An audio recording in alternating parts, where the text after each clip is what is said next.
وقت أنا عم ببلش تسجيل. هاي بسيتها على الفيس. نعم. هلا التسجيل، تفضل أستاذ جورج. أوكي. الشعر موسيقى الروح ونبضها، وهي اختلاجات النفس التي تسافر عبر الكلمة وتستقر في الأفئدة. القصيدة هي البوح الذي يمتطي نسائم الوجدان ويعبق في الأجواء، وعبر متاهات الفضاء مثل الندى، مثل قطرات المطر، ومثل نسائم الفجر العليلة. هي انفعالات النفس التي تظهر عبر القصيدة بشفافية ورهافة الحس وعذوبة الحرف السامق وبهائه. مساء الخير، أهلا بكم جميعا في أمسية جديدة من أمسيات الأدب والفكر والثقافة على منتدى آفاق الفكر والثقافة، والتي يتشرف بإدارتها بالمشاركة مع الأستاذة الشاعرة المبدعة فيروز مخول. أمسية اليوم ستكون مختلفة بعض الشيء، حيث فيها نستقبل ضيوفا مبدعين ومبدعات على صعيد الشعر لكي نستمتع بالقصائد التي سيتم تقديمها من قبلهم، متمنين لكم جميعا المتابعة الممتعة والمفيدة. اليوم كما قلت نستقبل في أمسية اليوم كل من الشاعر المبدع السوري الأب جوزيف إيليا، ونستقبل أيضا الشاعرة الفلسطينية المبدعة الأستاذة هتاف عريقات، وكذلك نستقبل الشاعرة المغربية المبدعة الأستاذة مريم الراشدي. ومن سوريا نستمتع لبعض قصائد الشاعرة المبدعة الأستاذة فيروز مخول، وكذلك أشارك أنا جورج عزار بإلقاء بعضا من القصائد، متمنين لكم أمسية جميلة ماتعة ومفيدة. سنبدأ القسم الأول مع الأب جوزيف إيليا، شاعر من طراز رفيع يلقي قصائده وكأنه يقدم لنا ترانيم روحية تعبق بالبخور وشذا الورد. شاعر مبدع تكتبه الكلمة ويكتبها فيها من حنايا روحه وفيض أحاسيسه، فتخرج قصيدته لتسكن من غير استئذان الأفئدة بلا تكلف وبعفوية. رحبوا معي بالشاعر المبدع الأب الفاضل جوزيف إيليا، أهلا وسهلا بكم. أهلا أهلا أهلا أهلا وسهلا شاعرنا الرائع أهلا على وسهلا، أهلا المنصة. وسهلا بك. أهلا. أنا في منتهى السعادة أن أكون معكم مع هذه الوجوه الطيبة. تحياتي لكم ولكل من يشاهدنا أو يسمعنا في أي نقطة من هذا العالم. طابت ليلتكم، وسأبدأ بقصيدة تحت عنوان أذكر لأنسى. أذكر لأنسى.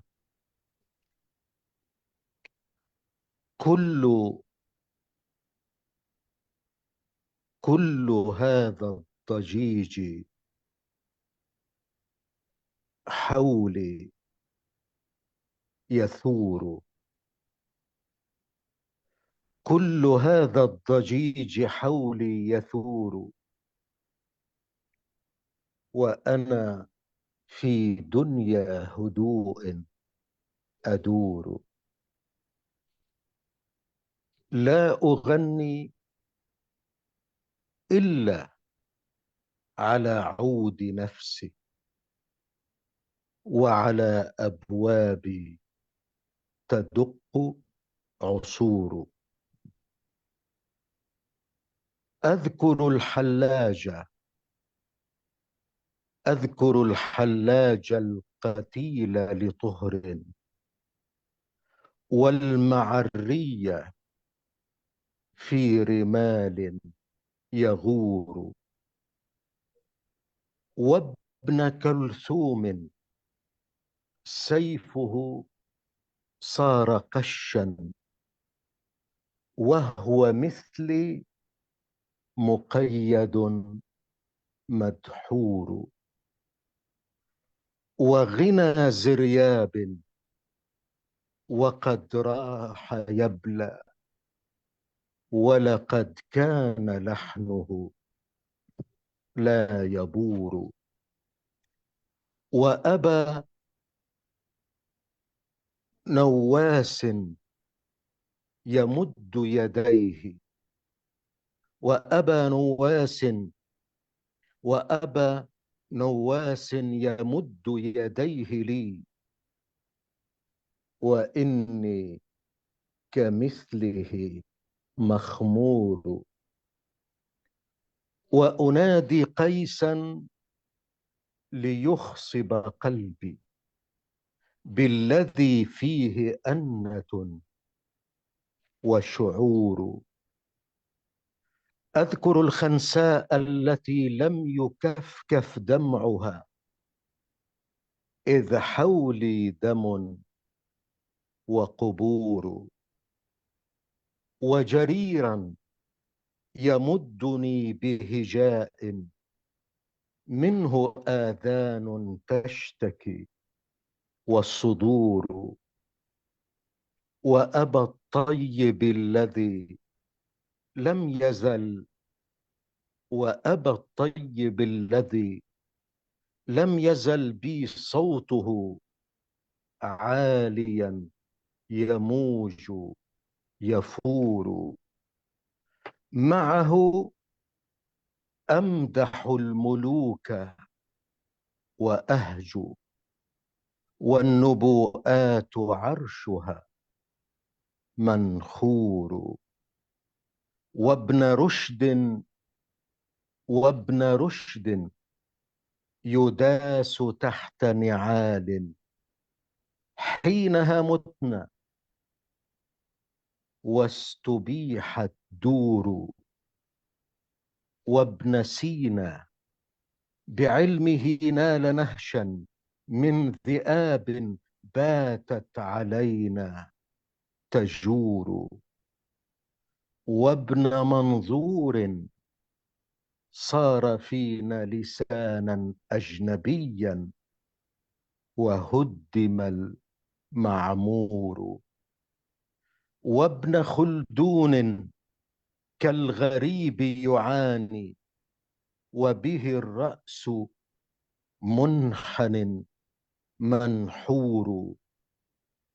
آه من أمة تميت رؤاها ولها انشق في النوازل سور. يكثر الجوع والعطاش بها، يا أمة تذوي في رباها الزهور.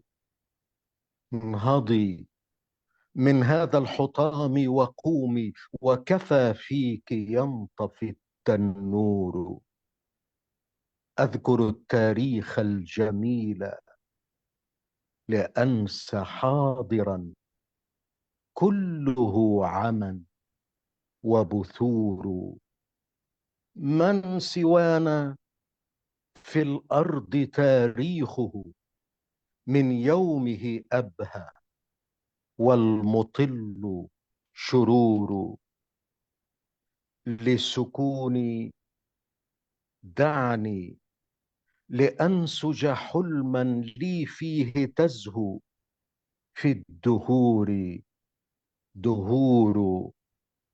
وليمت ما يميتني، وليمت ما يميتني. إنني في حلمي لا أفنى ولست أخور. إنني في حلمي لا أفنى ولست أخور. الله عليك، الله الله عليك. الله الله الله. بس عندي الله. سؤال آمين أصلا الغالي. آمين. تفضلي. هل هدوء بإلقائك للقصائد هل هو طبع؟ يعني أنت عندما تتحدث أيضا بهدوء عندما نعم. تكتب، يعني طبع هذا وإلا بس أثناء الإلقاء؟ لا لا، هذا طبعا، هذا طبعا. طبعا. هذا طبعي أنا. لأنه كثير لا ناس حبوا يشتروا ما قدروا. في كثيرين عم يطلبوا الهدوء. بس شوفي، قلت في مطلع القصيدة: كل هذا الضجيج حولي يثور، وأنا في دنيا هدوء أدور. يا جميل. الله، رائع رائع، بليغ. يعني جميل جدا. أحب الهدوء وأحب الهادئين، والهدوء للاستفادة. هو قوة. ترى صحيح طبعا صحيح. طبعا، الهدوء فن هو قوة. نعم. فن فن بس هذا أعتبره. طبعي، هذا طبيعي، هذا أنا لا هي أكون. طبيعة، هي طبيعة. نعم. جميل. أنا هلا لا. في اسال سؤال يا تفضل شكرا. أستاذة عايدة. تفضل. تفضل أستاذ عادل. يعني ما راح نتفق نحن وياك يا استاذ جوزيف. ليه؟ ليه؟ هو الهدوء لماذا؟ نصنع نار. نار نار نحن ما نار. بنقدر ايه. بين النسيم والعاصفة. كثير من الشعراء لما ألقي يا أخي بس أعطي بس يعني كيف قسم بس من هالهدوء. فإن هي شاء طبيعة. الله بس ما يكون مزعج، إن شاء الله ما يكون مزعج. بالعكس لا بالعكس، هيك كما عم تعطي ذكرت الحرف عم تعطيه مكانته. فأنا القصيدة عنوانها أذكر لأنسى. يعني نحن قديش كان تاريخنا تناقض، هذا رائع. التناقض البليغ. هل نحن فعلا أحفاد هؤلاء؟ يعني أتساءل، هل نحن صحيح. فعلا؟ صح. هل نحن فعلا؟ أبانا لو ف سمحت، طبعا أضف سؤال عميق جدا. أضف أيضا. بالاستفادة فقط عندما ذكرت أبو نواس وأنا كمثله مخمور، ما نعم. الفرق إيه. بين قول وأنا كمثله مخمور وأنا عندما لو قلت وأنا مثله مخمور، بغض النظر عن جانب الوزن، إضافة الكاف هنا، ما الفرق مم. بين هذه وهذه؟ لا فرق. وأني كمثله كمثله، أو ليس مثله. كمثله شيء. يمكن أن تقول، أعتقد هذه آية قرآنية، ليس كمثله شيء، تمام. أعتقد. صح. نعم. فما في أي مشكلة بالصياغة لا النحوية للكلمة. مش مشكلة، يعني الكاف مم. هنا تزيد تأكيد أو ماذا؟ لا، هو تشبيه، هذه تشبيه، يعني كافة التشبيه. أنا مثله مخمور، هو كان مخمور طبعا أبو نواس. وطبعا أنا لا أشرب الخمر يعني، لكن هذا يعني مجاز. نعم يعني مجازا. يعني هناك خمور أخرى تسكر، صح. صحيح يعني ليس صحيح. الخمر. نحن مخمورون نعم. نعم. بمآسينا وبلاوينا، مخمورون. الحمد لله. شكرا لك أبو. فهذه القصيدة الأولى. نعم. تفضل. نسمع يعني كيف البرنامج، إنه كل واحد إيه، لا ولا نحن قاسمينه قسمين. نعم. أيوة. عرفت شلون؟ يعني لكل شاعر له جولتين. نعم. يعني أتابع ولا؟ طبعا. أتابع. سأقول قصيدة تفعيلة. أوه، نعم أحبها. نعم، تفعيلة.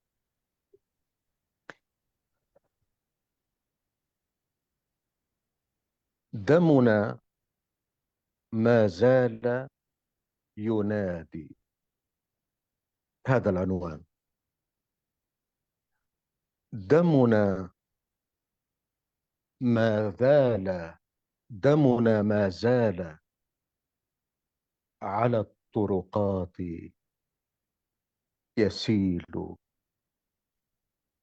أبي كم كنت جميلا، والأزهار بكفيك بها استقبلت الجلاد، وقلت له هذا عنقي فاضرب عطر سيفك. ولربك قلت لا تغلق أبوابك قدامي، إني هابيل عصور البلوى. فازرع صوت أناشيدي بحدائق لحنك، واقبلني ضيفك. ولمن لم يصرخ في وجه السياف، وظل يراقب موتك عن بعد، وأتى ليبيع ثيابك، قلت أخي لا تفرح، إذ تلقاني مذبوحا من هد جدار ربيعي لن يبني صيفك. دمنا ما زال ينادي لكن لا أحد يصغي. أواه أما من يوم خلاص. يا دمنا لا تقنط واصغي لصوت يأتي من حنجرة الأرض سيرعب مهجة من شاء نزيفك. سيرعب مهجة من شاء أنا الزيفة. نزيفك. الله، جميل. تعابير بليغة جدا جدا. بليغ. شعرنا أنت تكتب العمودي وتكتب التفعيلة، ولكن لم أرى لك نصا نثريا. لماذا؟ قد كتب أبدا النثر. أبدا لماذا؟ لم أكتب، مع أنه أنا أحب قصيدة النثر تحبها أكيد. حقيقة. لا يعني أنا أستصعبها. يعني لاحظوا الناس تخاف من الوزن نعم، وأنا أستصعب قصيدة النثر. نحن لا نستسهل قصيدة النثر. طبعا آه. قصيدة النثر اللي على أصولها، طبعا مو طبعا أنا بحكي عن قصيدة النثر. إيه، يعني ليس يعني كل قدير منثور. شاعرنا يعني. ف فما جربت حقيقة. يعني هناك من يشجعني لا أتجرأ. إن شاء الله أن بتجرب أبونا وتمتعنا مثل ما تمتعنا بقصيدة أكيد يعني الدكتور أكيد العمودي حيكون. يعني نزار جرب قصيدة النثر. نزار طبعا الشاعر الكلاسيكي طبعا هو أبدع في التفعيلة وكان بارع في العمودي. طبعا هو من وله ديوان نثري وحيد لم يكرر تجربة. أم، ما يعني مع أنه جميل جدا، نثره جميل جدا، ويقال أن نثره أجمل من شعره نزار.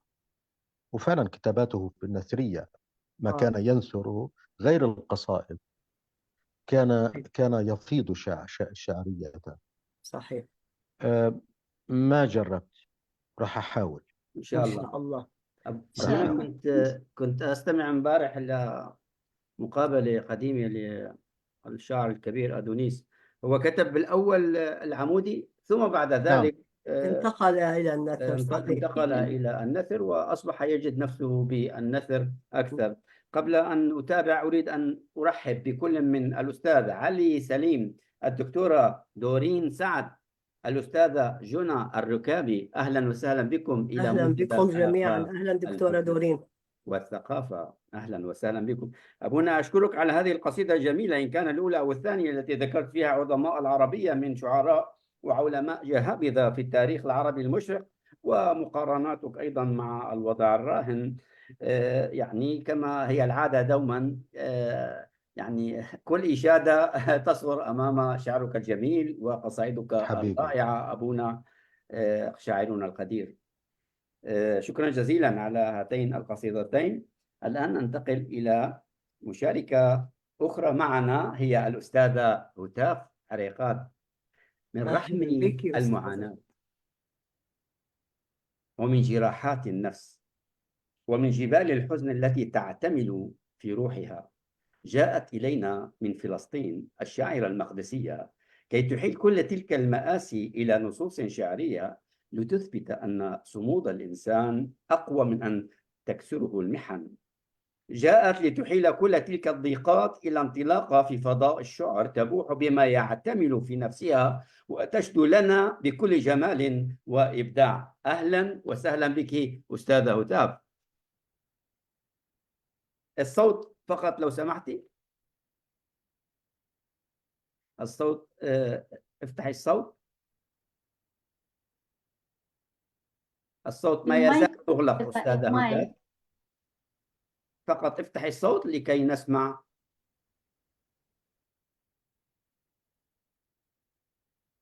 فقط اضغطي على زر الصوت بأسفل الصورة هناك صورة ميكروفون عليه خط أحمر صغير، اكبسي عليه، على المايك الموجود في أسفل الصورة، على مهل لا داعي لأي تلبك، فقط باعتبار أنت كما قلت من سنين ما استخدمت الزوم. في أسفل الشاشة التي بيننا هناك صورة لميكروفون صغير على الجهة اليسرى من الشاشة، في أسفل الشاشة اكبسي عليها. الصوت لا يسمع ريثما تكبسي على صورة المايك. إذا أحببت أن نأخذ مشارك آخر ريثما تكوني مستعدة، ننتظر قليلا.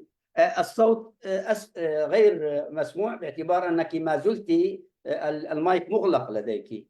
اكبسي على في أسفل الآيباد هناك بالزوم طبعا صورة مايك صغيرة على الجهة اليسرى. إذا كبستي عليها بس اول شيء بس على الشاشه نعم. تطلع على ما يبدو عم تقرأ هي ومنا سمعانتنا.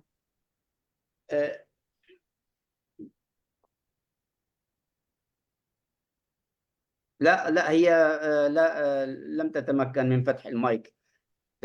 أيضا إذا أردت ادخلي في التليفون واتركي الآيباد لقراءة نصوص التي اخترتيها. ادخلي إذا أردت طبعا بالتليفون.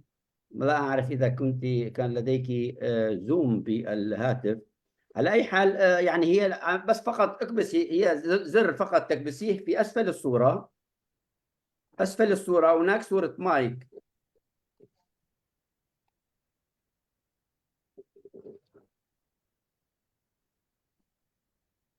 دخلتي بالتليفون أيضا؟ نعم. نعم دخلتي هناك، ولكن أيضا الصوت هناك أيضا مغلق. فقط لو سمحتي أزيلي الإشارة الموجودة فوق المايك حتى نتمكن من سماع صوتك.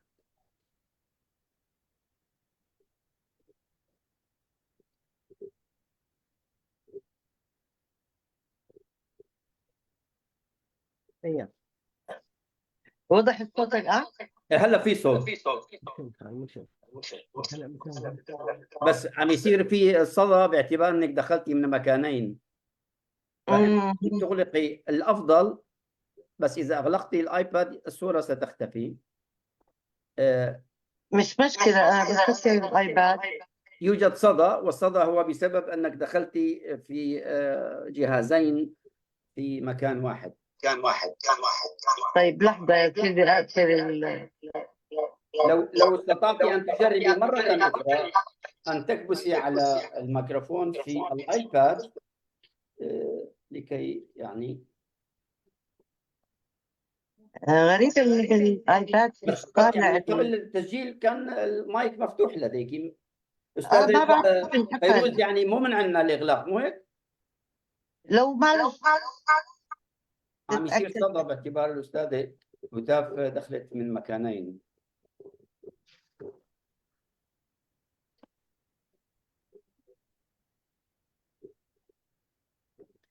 الآن الصوت واضح؟ إيه لكن في صدى للصوت باعتبار أنك أنا ما واضح الآن الصوت جيد. الآن جيد. أغلقي التليفون. سكرت المايك تبع الثاني. يلا هلا تمام. تفضلي أستاذ، أو سأتابع أنا قراءة السيرة الذاتية، وبعد ذلك سوف نبقى مع الإعلامية الشاعرة هتاف. نعم أقفل التليفون أحسن. طيب الأستاذة الإعلامية الشاعرة هتاف محمود عريقات، مقدسية فلسطينية الأصل، من مواليد دولة الكويت، اختصاص صحافة وإعلام في ولاية كاليفورنيا، وهي محررة صحيفة عربية هي صحيفة اليقين الصادرة في الولايات المتحدة الأمريكية، وهي أيضا الرئيس الفخري لمؤسسة عرار العربية للإعلام الأردنية، وهي كذلك عضو في مجلس أمناء مؤسسة عرار للإعلام والثقافة. وهي سفيرة لمنظمة عاشقة الصحراء لشؤون المرأة العربية والدولية في الولايات المتحدة الأمريكية لشؤون المرأة، وهي مديرة مكتب اتحاد الكتاب والمثقفين العرب، وعضو المجلس العربي للصحافة والإعلام، وكذلك رئيسة اتحاد التراث الفلسطيني في كل من تونس والولايات المتحدة الأمريكية، وهي عضو بالمبادرة الدولية لسفراء الإبداع، ورئيسة فرع مكتب المنظمة العالمية للإبداع من أجل السلام في أمريكا. وهي أيضا لديها ديوان باسم كأني أحيا بك، وديوان ضيعنا طريق العشق، وقد شاركت في ديوان همس الروح، وكذلك في ديوان مبدعون. أهلا وسهلا بالشاعرة المقدسية الأستاذة هتاف عريقات، أهلا وسهلا بك. أهلا بحضرتك أنت والجميع. أهلا وسهلا، وشكرا على هالضيافة الممتازة ولقائك اللي أهلا مدح. بك. الله يخليك، تسلم كثير. وشكرا للست فيروز كمان على الدعوة، وتحياتي لأستاذنا أبونا القيس جوزيف وللشاعرة الموجودة عايدة الغالية. وبشكركم على الكلام الحلو والإضافة للاستقبال. نورتوني. راح الصدى أستاذي صح؟ إيه كويس، الصوت الآن ممتاز. تفضلي نسمع قصيدتك الأولى. أوكي. هي نثر تقريبا. نعم. نص باسم بعنوان لون الفجيعة. تمام. لون الفجيعة. في قلبي بركان، وعلى محياي شبح ابتسامة، وفي ذاكرتي بحار أحزان. فأين المفر؟ فأين المفر من زنازين الشوق ولجج الكمد؟ في خاطري مآتم، وبالسواد فؤادي متشيح. أنا وأن اعترى شبح الفرح ملامحي، لكن روحي ما تزال عامة لسلطان الشجن. لا زمن يمحو ولا ثعابين التحولات. في داخلي توقف انهيارات الجبال. كل النوائب يوما قد تهون غير فجيعة الأم. كل النوائب يوما قد تهون غير فجيعة الأم. لا تتبدد وأبدا لا تضمحل. دموعي من دم وذاكرتي هشيم، والطيف لا ينفك. والطيف لا ينفك في خاطري، يطوف ويجول. لا تنظروا إلى وجهي، لا تنظروا إلى وجهي، ففي داخلي نار لكبدي تلتهم.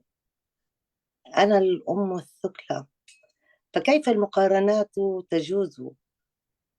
أنا من تقطعت في رحيل ربع أوصالي، فما عدت أعرف إن هي قد ماتت أم إنني معها قد مت.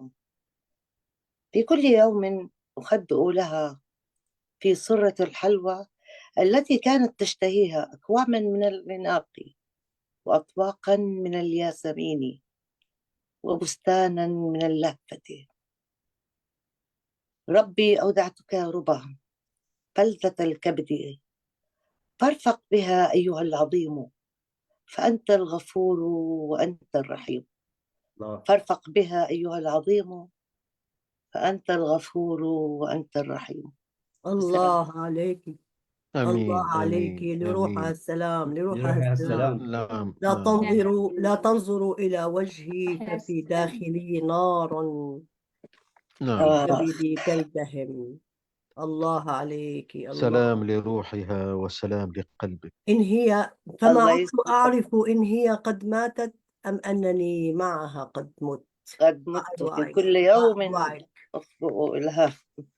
ما الله أروعك. يرحمها تعيش، ومأواها الله فردوس يخليكم، تسلموا. النعيم إن شاء شكرا لكم. الله. ننتقل إلى نص آخر أجمل. إن شاء الله أكيد. حبيبة قلبي، يعطيك العافية. يعافيك ويسعدك. أنا هلا نص ثاني ولا شعرتنا بدها تحكي؟ حضرتك. أنا أقول تفضلي.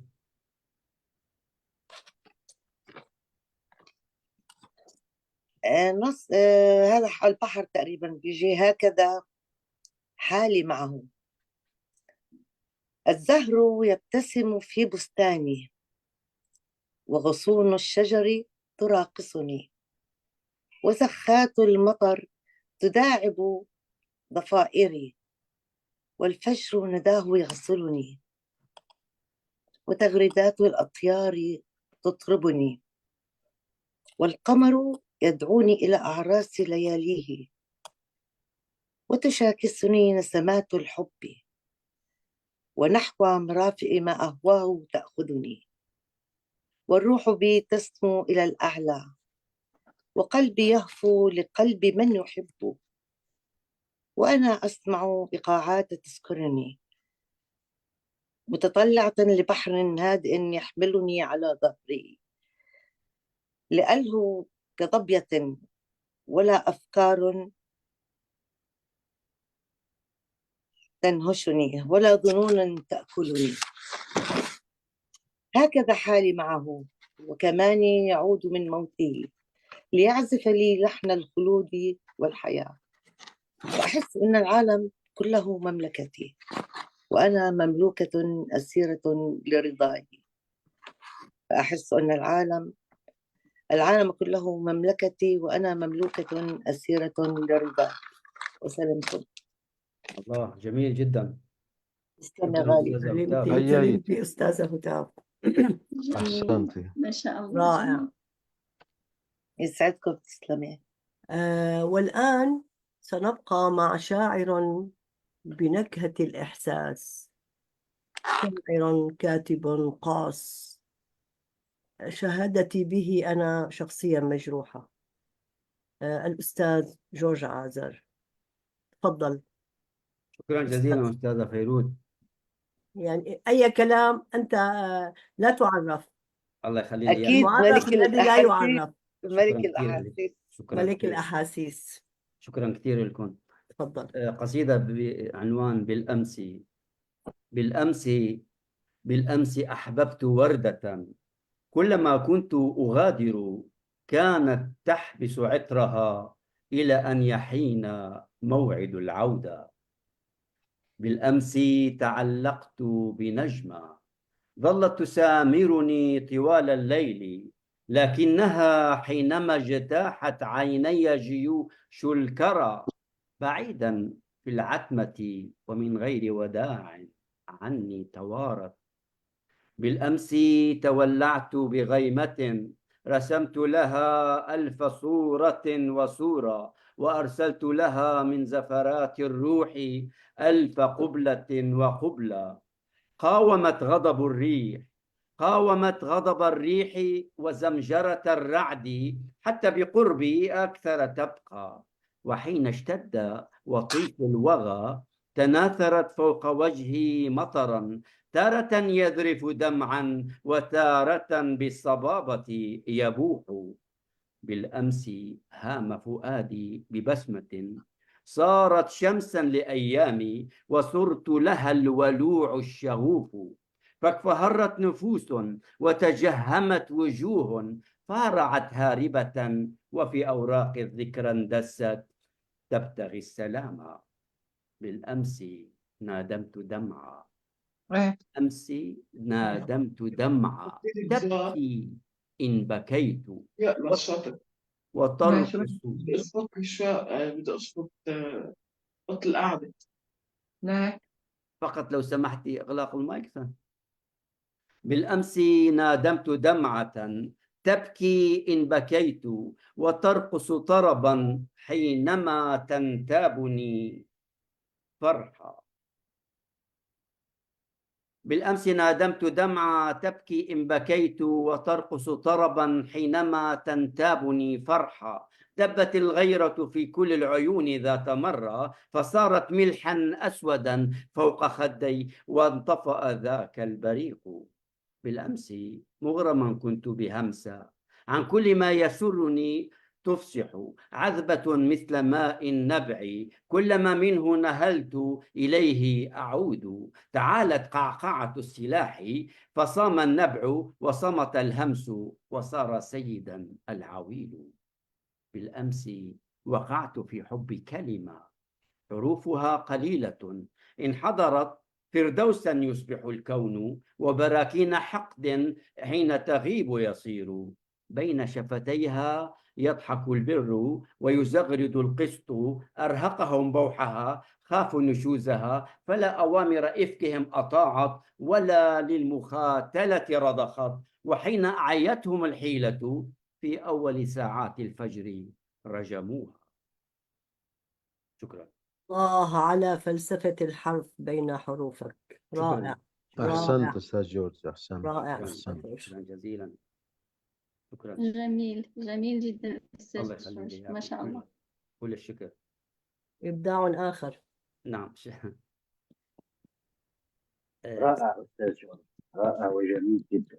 شكرا لك، شكرا جزيلا. سأقرأ قصيدة كتبتها قبل أيام اسمها أرقام. دعك يا صاحبي من الأرقام، فما هي سوى أكاذيب وبضعة أوهام، فلا التاريخ في حكاياته صادق، ولا في حسابات عمرها صدقت بنت الجيران. دع عنك يا صاحبي أحجيات الأرقام، ففي زمن النهايات بضعة أرقام مكتوبة فوق لوح رخام، لا يثير اهتمام أحد غير من نقشه في يوم من الأيام. أرقام نحن يا سيدي، تعبث فينا عواصف الأقدار، نجمع ما شئنا من أموال، ونضرب بعرض الحائط من غير حساب بكل ألوان المكارم، ونطرح إلى القاع من يتحدى ما لدينا من أطماع، وبالقسطاس نقسم على أتباعنا بعضا من السبايا والأنفال. ننهش ما طاب لنا من فرائس ولا نشبع، كأن بطوننا أصبحت كالغربال.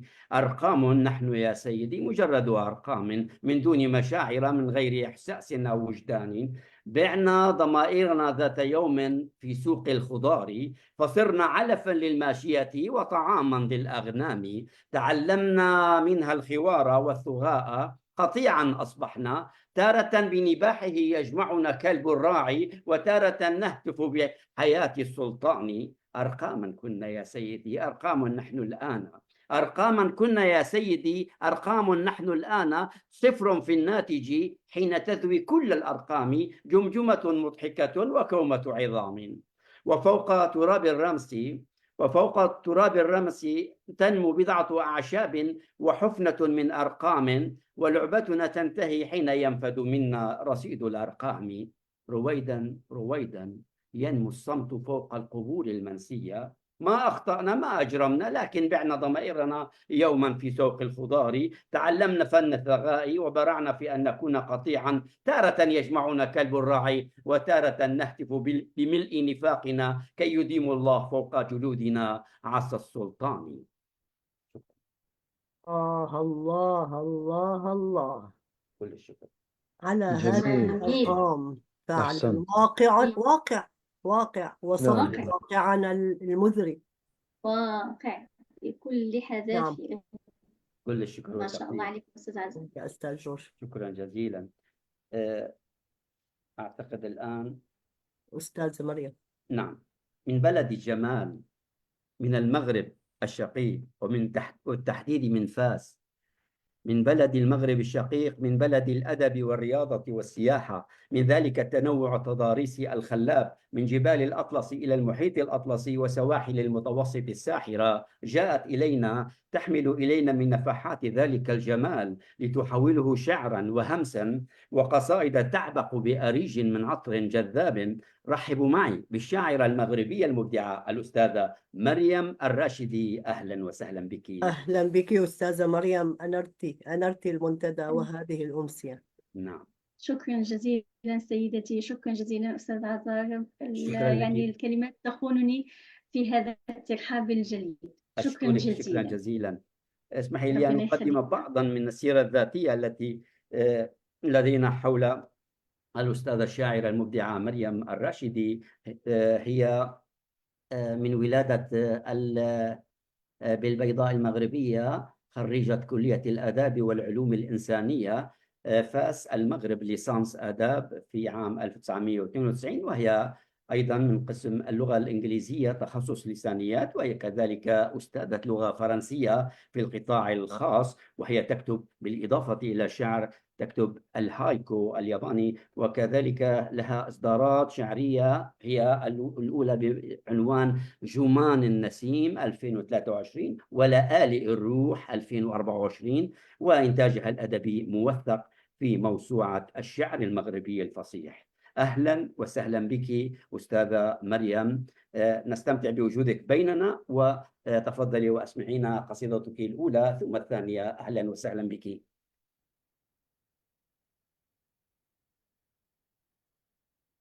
أعتقد الصوت مغلق كل فقط الشكر مرة أخرى. الآن. تفضلي. طيب أستاذ الفاضل، أهلا بك. فتحته أنا نعم. كنت أنصت إليك، فشكرا جزيلا. أهلا بك. بالنسبة لي سأقول على الحروف الأولى، ستكون على قارعة الحلم. على قارعة الحلم أجلس وتجلس الذكريات، نتبادل النظرات، لا لغو في الحضن ولا تمتمات، شريط الود يتمايل والنسيم يشي بالثمالة. على قارعة الحلم تتشابك البسمة والدمع، قوس قزح على الخدود، وملح عمر يسابق الصمت، غربة بين الأحباب، أمر من سهم الزمن في جفون الصبايا، وأعجف من الفطام حين يجف نهد اللقاء.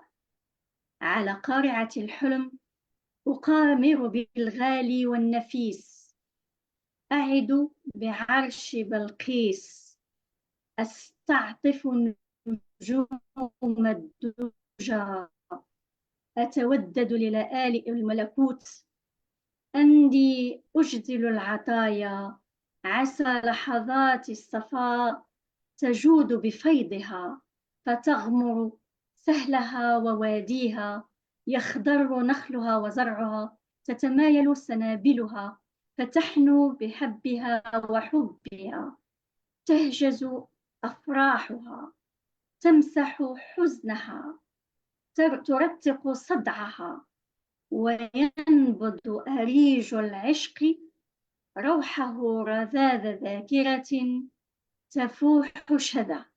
على قارعة الحلم أعيش كل الفصول وكل الألوان، أتيه في كل العناوين بلا عنوان، أسير بين نياط الفؤاد، أفتش عن الإنسان، ألملم شظاياه المتطايرة في العنان، أتفحص زلزلة شفراته بإمعان، أرمم مومياءه بإتقان، وأنتظر من الرحمن عفوا ربانيا يورث الجنان. وأنتظر من الرحمن عفوا ربانيا يورث الجنان. الله. هذه كانت الله عليك، جميل أجمل جميل. قارعة أحسنتي. الحلم. قارعة الحلم ربنا جميلة يخليك. جدا. ونهد اللقاء، ما أروعك. نعم. جميل جدا. ربنا أحسنتي. يخليك. أحسنتي. بنزوركم. طيب الثانية حتكون في رحاب العذارى. في رحاب العذارى أهل العشق سكارى، في أرض الليمون والمسك تبارى، أولئك القانتون فوقها وتحتها.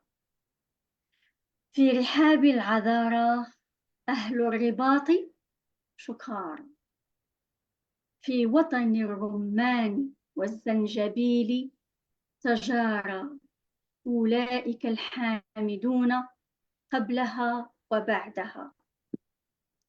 ذاك الرضيع تحت الركام، لا يقنط من روح الله، لا يضيع.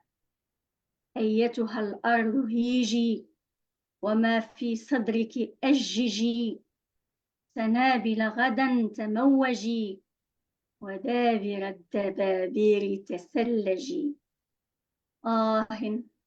لا تعلو على هوان، مر بين غربة وخذلان. أبخس ذاك الإنسان، أبخس ذاك الإنسان، شامخ هو اللوز، طيب عنوان. أيتها الأرض فيضي، بكل ما رووك نارا جودي. نبوءات نورا مسكا عودي، نورا في الآفاق بلا حدود. على أطواق الحمائم بشارات المزن والغنائم. مهلا على سقف الملاحم، ستبقين حبيبتي تاج النسائم. مهلا على سقف الملاحم، ستبقين حبيبتي تاج النسائم. أتمم. شكرا. يا الله سلام الله، عليك، يا جميل. أبدعتي لا فض فوق. في رحاب العذارى أهل العشق سكارى، ونحن الله، سكارى في أحسنت. هذه الكلمات جميل جميل الجميلة. جميل. أستاذة أحسنتي مريم، أستاذة مريم، أحسنت. ربنا يخليك يا رب. ألف شكر. أهلا وسهلا بك.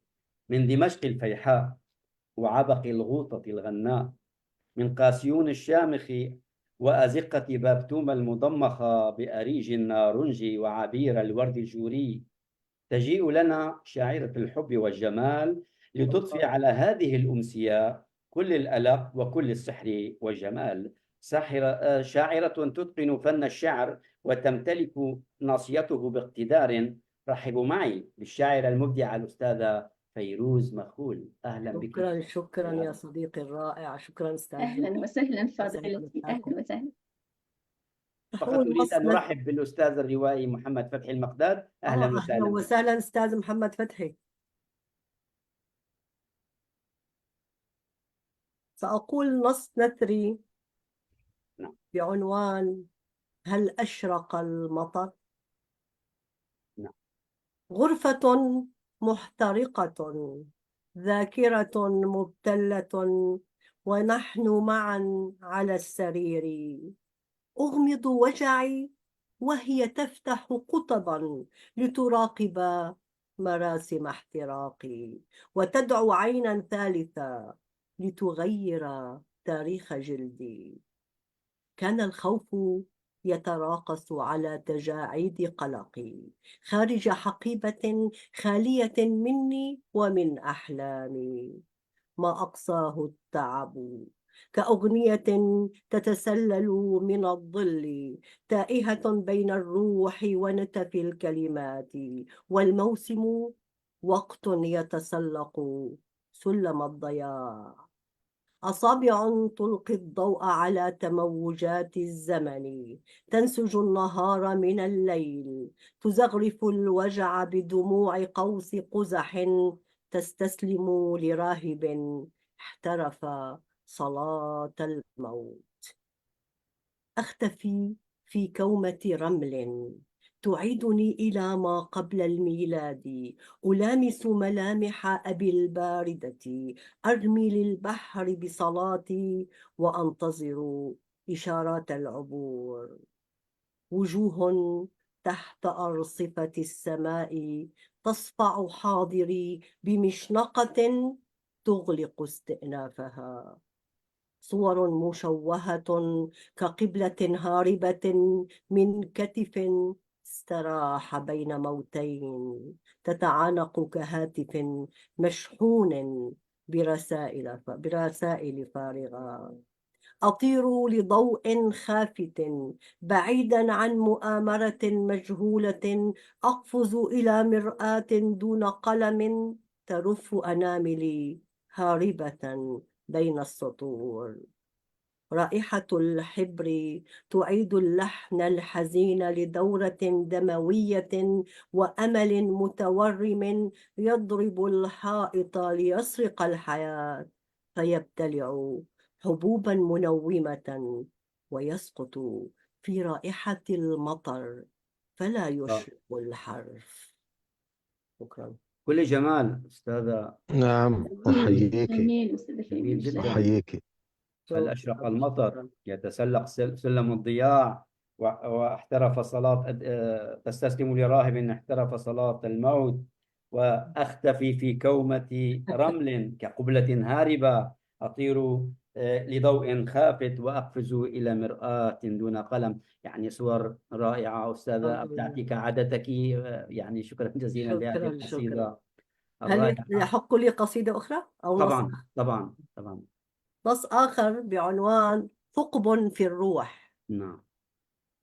في مواسم القلق يثقب الروح ليل الهموم، يدفع سحابة المحزون للانهمار. الفجر ما زال بعيدا والقلم يرتعش بين أصابعي كريشة في مهب الريح. هذا الضجيج مفعم بالانتماء، هذه أياد بيضاء تمد ضوءها تدعو بعافية النهار لأجل وطن جريح، لأجل عرائش الياسمين وصدور الأمهات. كيف نضبط الوقت دون مواقيت الرماد؟ هل تتذكر أم أنك نسيت غصن الحياة؟ في أي المجاهيل ألقيت بعصفورة الوادي يا أريج الحلم العابق بي؟ دعنا نشبه فرحة الضوء كلما هفهفت أغاني الليل وانتزعت حبر الغرب لأناجي روح القصيدة. كل الشوارع والأفواه في بلادي تتحدث عن الرغيف، وأنا أغازل صهيل الانتظار.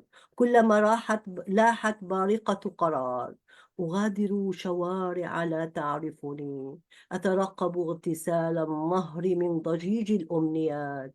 وكل الواهمين في أرضي حزينة هي المدائن، الضفاف مقفرة وحاسر دمع القصيد. كيف كيف أقايد الغد بدفء نبضة ونسمة حب، أطرز قلبي بحنين الكلمات رغم اختلاف اللون ومسارات الانبهار.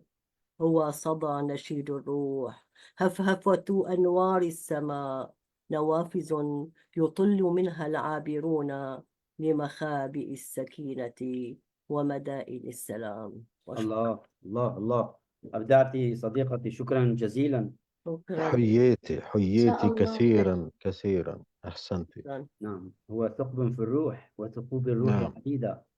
هل نسيت غصن الحياة يا أريج الحلم؟ أناجي روح القصيدة وأنا أغازل صهيل الانتظار، وصدى نشيد الروح. كلها صور جميلة وساحرة، وقصيدة بالفعل أبدعت فيها أستاذة فيروز.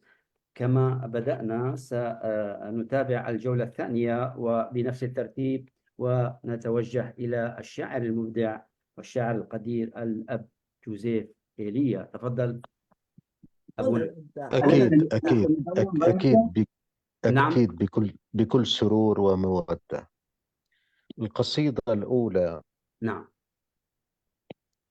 عنوانها رأى ما ليس يرى. نعم. رأى ما ليس يرى. وهذه كتبتها لأستاذنا جميعا عميد الأدب العربي طه حسين، نعم. لروحه المجد.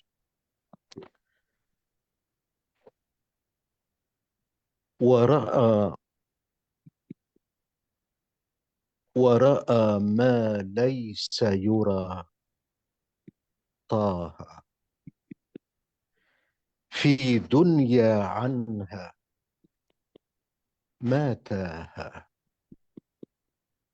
جاءته تسكب سكرها في قهوته إذ ناداها، ودعته لتل يصعده فانصاع بحب لباها.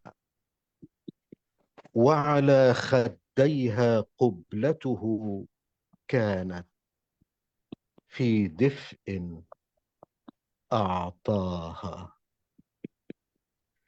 فهوته ولم تكسر يده، وحبته كي يحكي فاها، وله لم تخرس ناقوسا أو تمنع عنه سلواها، وأرته حسن مفاتنها، لا قبح يوما غطاها، للرقص دعاها فابتسمت، حضنت كفيه كفاها، ولقد أمست في عينيه ما أجملها ما أحلاها، ومضى ما ترجو يعطيها، بسنابل فكر غذاها، كتب وأحاديث شتى في بيد ألقت أمواها. هذا المسكون بأحلام ورؤى ما رمل أخفاها، في الدنيا أطلقها ضوءا كي يهزم ليلا أعماها، لم يقو عليه بركان وجيوش اللعنة أرداها، وكسى أوطانا أردية، ورمى سهما من عراها، ما كان بخيلا بل أعطى، وأغاني المعنى غناها، ما أشجعه لا لم يضعف، وصدور الخيبة أدماها، كم تحتاج الدنيا بطلا ينفي عنها الآن الآه، لتصير عروسا تمنحنا كالعيد بفيض حلواها. نحتاج لطه يرافقنا حتى نغنى ونرى جاها، والدنيا تذكر لا تنسى، وستحييه من أحياها، الله وستحييه من أحياها. الله الله، كل مجدا جمال. لروح عملاقنا طه حسين.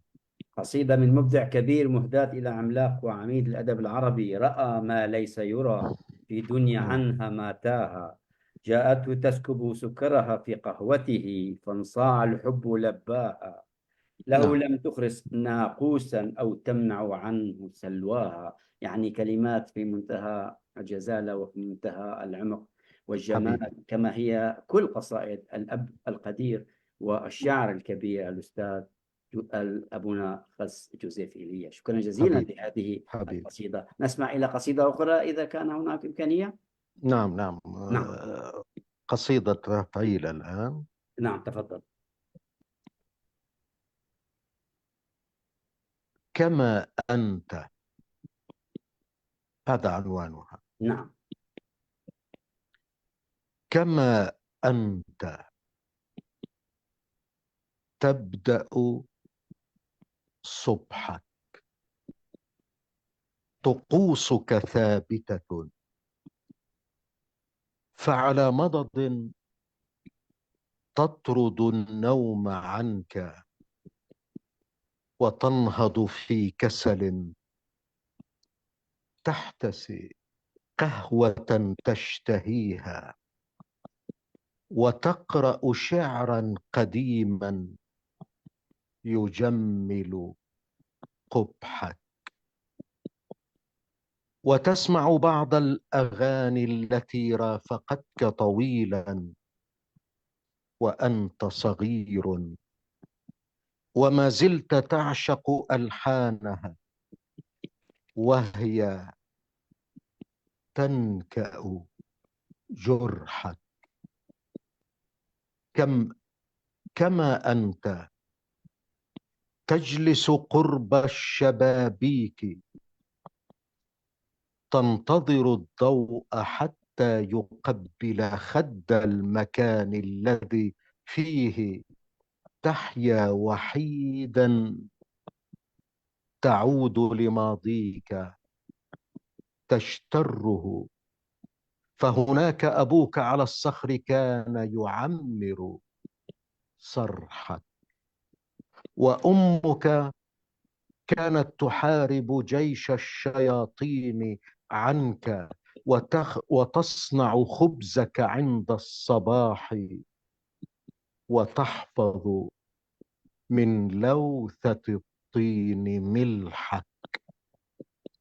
كما أنت لا تشتهي عسل الغد، إنك تطلب يومك تحياه منهزما وتغني به ما ورثت من النغم المر، ثم تعود لصمتك تغرق فيه وتكتب شعرا بسيف المرارة والآه يطلب ذبحك.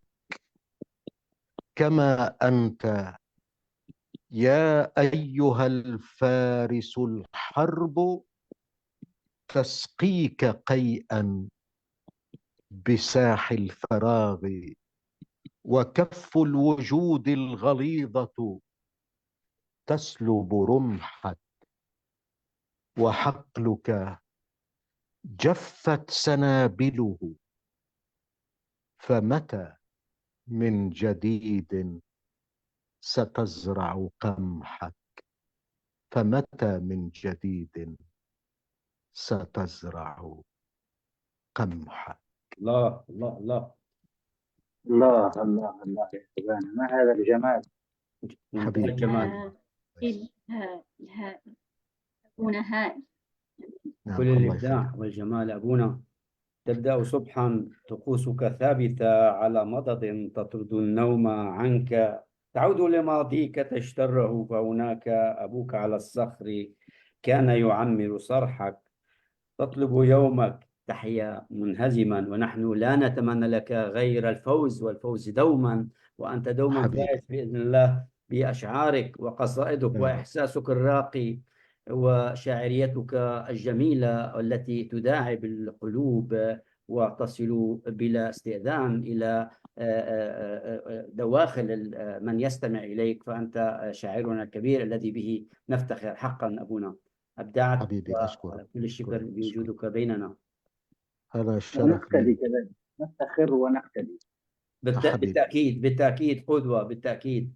من جديد حبيبي لك ذوق. أرحب بالتأكيد أستاذ فيصل، معك كل الحق.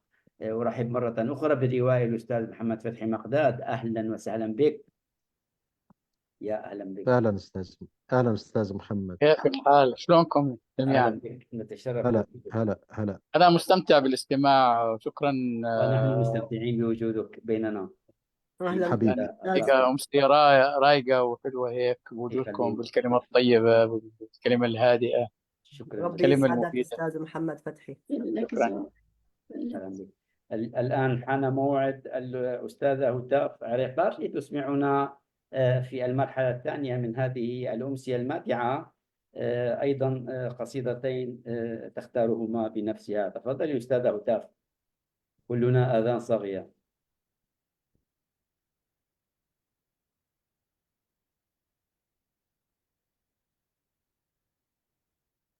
المايك يا هتاف، المايك. هي تبحث عن قصيدة يمكن بالبداية، ما أعرف.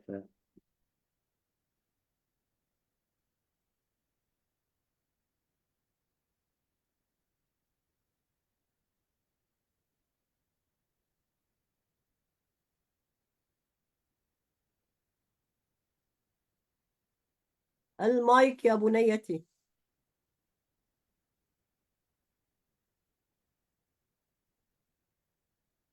نبهها أستاذ جورج، نبهها المايك المايك لا نسمع. سيدة هتاف لا نسمع. وأنت كمان المايك أستاذ جورج. أستاذة هتاف، كما فعلت المرة الماضية اضغطي على زر المايك. المايك. هي تقرأ، يبدو أنها تقرأ ولا هيك أنا يبدو. يا هتاف. لا هي لا، أعتقد هي لا تسمعني تقرأ. الآن، هي تسمع ولكن المايك لديها مغلق. ممكن لو سمحتي تفعلي كما فعلت المرة الماضية وتمكنت من حل مشكلة المايك المغلق. اكبسي على إشارة المايك الموجودة في الأسفل نحو اليسار من الشاشة في الزوم. راح تدخل دخلت بالتليفون. طيب ما في مشكلة. سيكون هناك صدى إذا أنا بقي. بسكره بس نعم. تفتح هي. أستاذة هتاف، حتى التليفون مغلق الصوت. هلا بفتح حيفتح الصوت من عندك يا أستاذة سيدة. هتاف لا نسمع، نحن لا نسمع. الأدمن افتح المايك من عندك. ما ما بينفتح المايك إذا ما هي بقدر أغلقت بفتحه. أنا ممكن أسكر بس ما فيني أفتح لها. ممكن أسكر إنه بس ما فيني أفتح لها. نعم. لتفتح هي. أستاذة هتاف، حاولي أن تفتحي يا المايك أستاذة هتاف. أسفل الشاشة.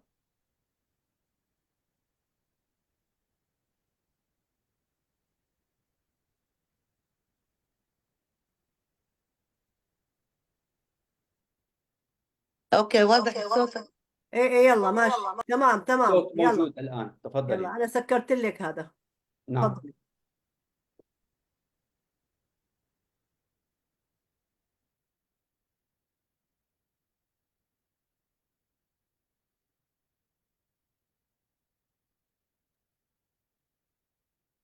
نفس المشكلة. لا زال. أنا أسمع صوتك.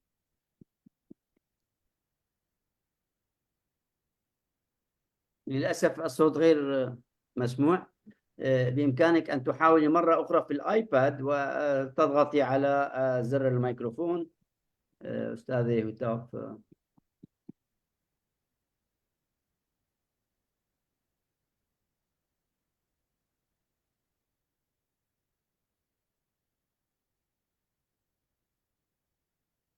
خلينا نسمع من الأستاذة مريم.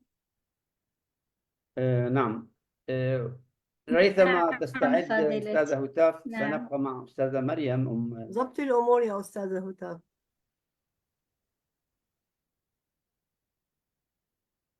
نعم. ممكن جدا، بس لو أنا كنت استنى شوي. هناك صدى أستاذة هتاف أنا الآن بس ممكن تفضلي. عندي بس تليفون واحد. هي جيت أهي. نعم. طيب. جاءت الأستاذة هتاف. أرجو أن الصوت واضح؟ نعم الصوت واضح، لكن هناك صدى الحقيقة. غريب.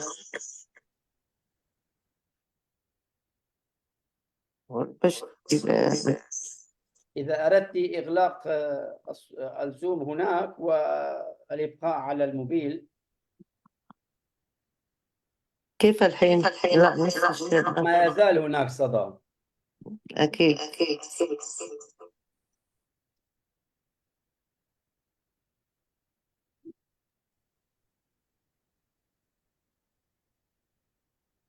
هو من مكانين تفوت إجباري يصير صدى. صحيح. يا ريت لذلك تلغي أقول مكان. لو أغلقت الآيباد وبقيت على أنا بحركش. أو أن تحاولي مرة أخرى يعني حل مشكلة الصوت في الآيباد. يعني سهل الزوم مو صار. معقد. يعني سهل الزوم مو معقد، هي بس تكبس على الشاشة.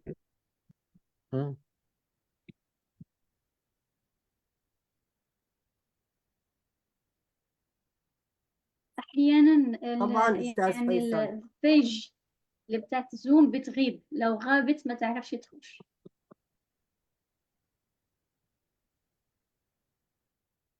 طيب شو رأيك تطلعي من الزوم وترجعي من الموبايل أو من اللابتوب؟ من واحد منهم. تمام.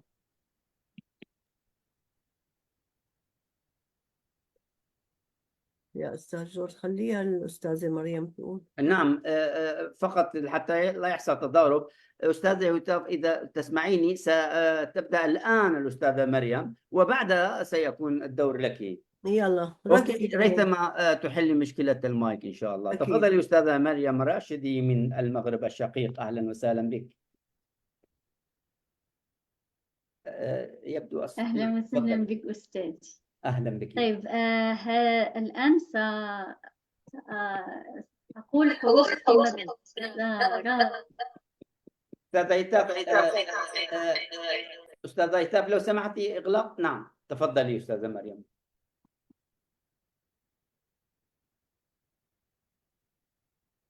طيب. نعم. في مدارات الانتظار.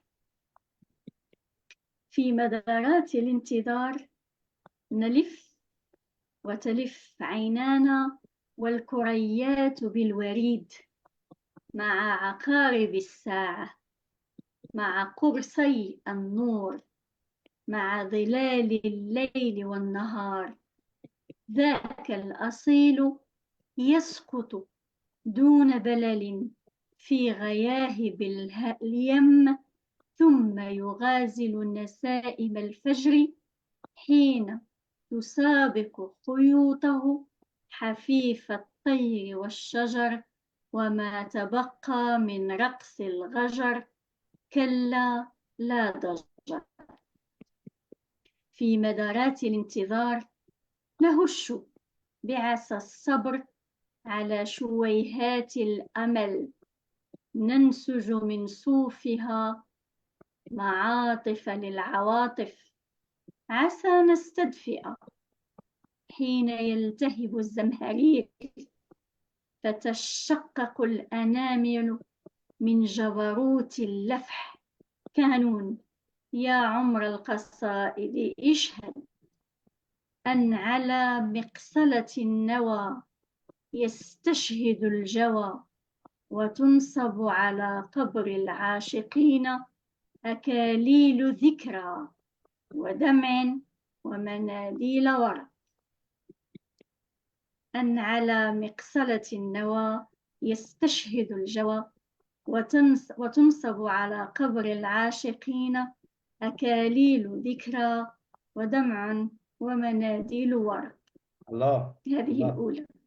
جميل. أحسنتي جميل أستاذ جدا مريم. في متاهات كلك زود.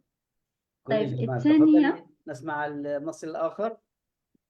طيب في الثانية سأقول بين، ولكن هي على شكل هيكوهات. نعم تفضلي. بين الشهقات والزفرات يضج آريج الأيام الفاتنة صمتا، بين ليلة عشق وفجر عيد تتعالى قهقهات قلبي صمتا، بين ذكريات الصبا البعيدة تناديني خيوط الضحى صمتا، بين الشموس وضياء الأقمار يعانقني أعذب الحنين صمتا، بين سنابل حقول الإنسان يقتنصني حبات الصدق صمتا، بين ضفاف نهر الغجر في البشر تزغرد نوتات الوشوشات صمتا. الله. بين ضفاف نهر الغجر في البشر تزغرد نوتات الوشوشات صمتا. شكرا. كل جمال أستاذة مريم على هذا. سلمتي وشكرا. أحسنتي. أحسنتي. تفضل أستاذ. تفضل أستاذ. يا رب. حي. شكرا. في قصيدة، طبعا أنا ما بكتب شعر، لكن قصيدة للشاعر شفيق الكمالي، إذا تسمحوا لي أقرأها. تفضل. قصيدة لها حنين كبير في نفوسنا كسوريين جميعا. القصيدة تقول: الشاعر شفيق الكمالي طبعا هو من مدينة البوكمال السورية، نعم. ومن ثم راحوا هو صغير أهله إلى العراق، ووصل هناك كان وزير ثقافة في العراق، وقال في قصيدته يا شام منك ابتدأنا، يقول نعم.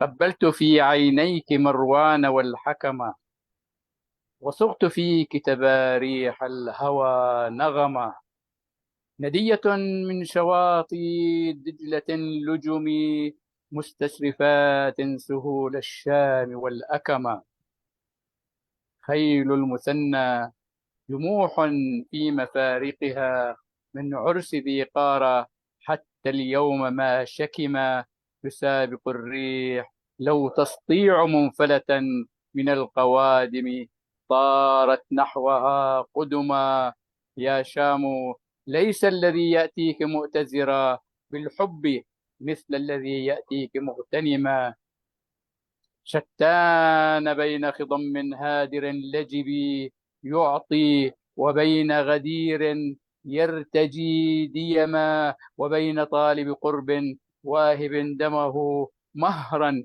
وبين الذي أزجى الكلام وما، يا شام طال النوى حتى تهيمني، كون من الشوق ضار في الحشا احتدما، حملت غيم حنين مسكر بدمي، حتى إذا مر فوق الغوطتين هما، لا يعرف الشوق إلا من يكابده، ولا الصبابة إلا من بها اضطرما، يا ضفتي بردا يا ضفتي بردا كم حال بينكما لون المياه، وما أنكرت صفوكما، يا ضفتي بردا بيني وبينكما خيط إذا انبت أدمى خافقي ألما، أخشى عليه كما أخشى على ولدي، والصدق في العشق حال تورث السقما، يا ضفتي بردا تجري بأوردتي أمواجه، كلما فاضت نزف الدم، ألزمت نفسي عشق الشام لا كدر يصدني لا، ولا عايشته برما، يا ضفتي بردا لست المساوم في حبي، وكم أورثتني جرأتي تهما، عايشت ظلكما عمرا ففيأني، وألهبت كل شمس هامتي ضرما، حالين حال رضا أصفو وتدركني، حال تحيل هدوء الروح مضطرما، تالله ما رف في صدري رفيف هوى إلا وكان جناحاه صدا لكما، لئن تحملت في النعمى أريج هوى، لقد تحملت في البؤس أريج دما، المجد يا جلق الأمجاد ما فطما، ما دام صدرك ثرا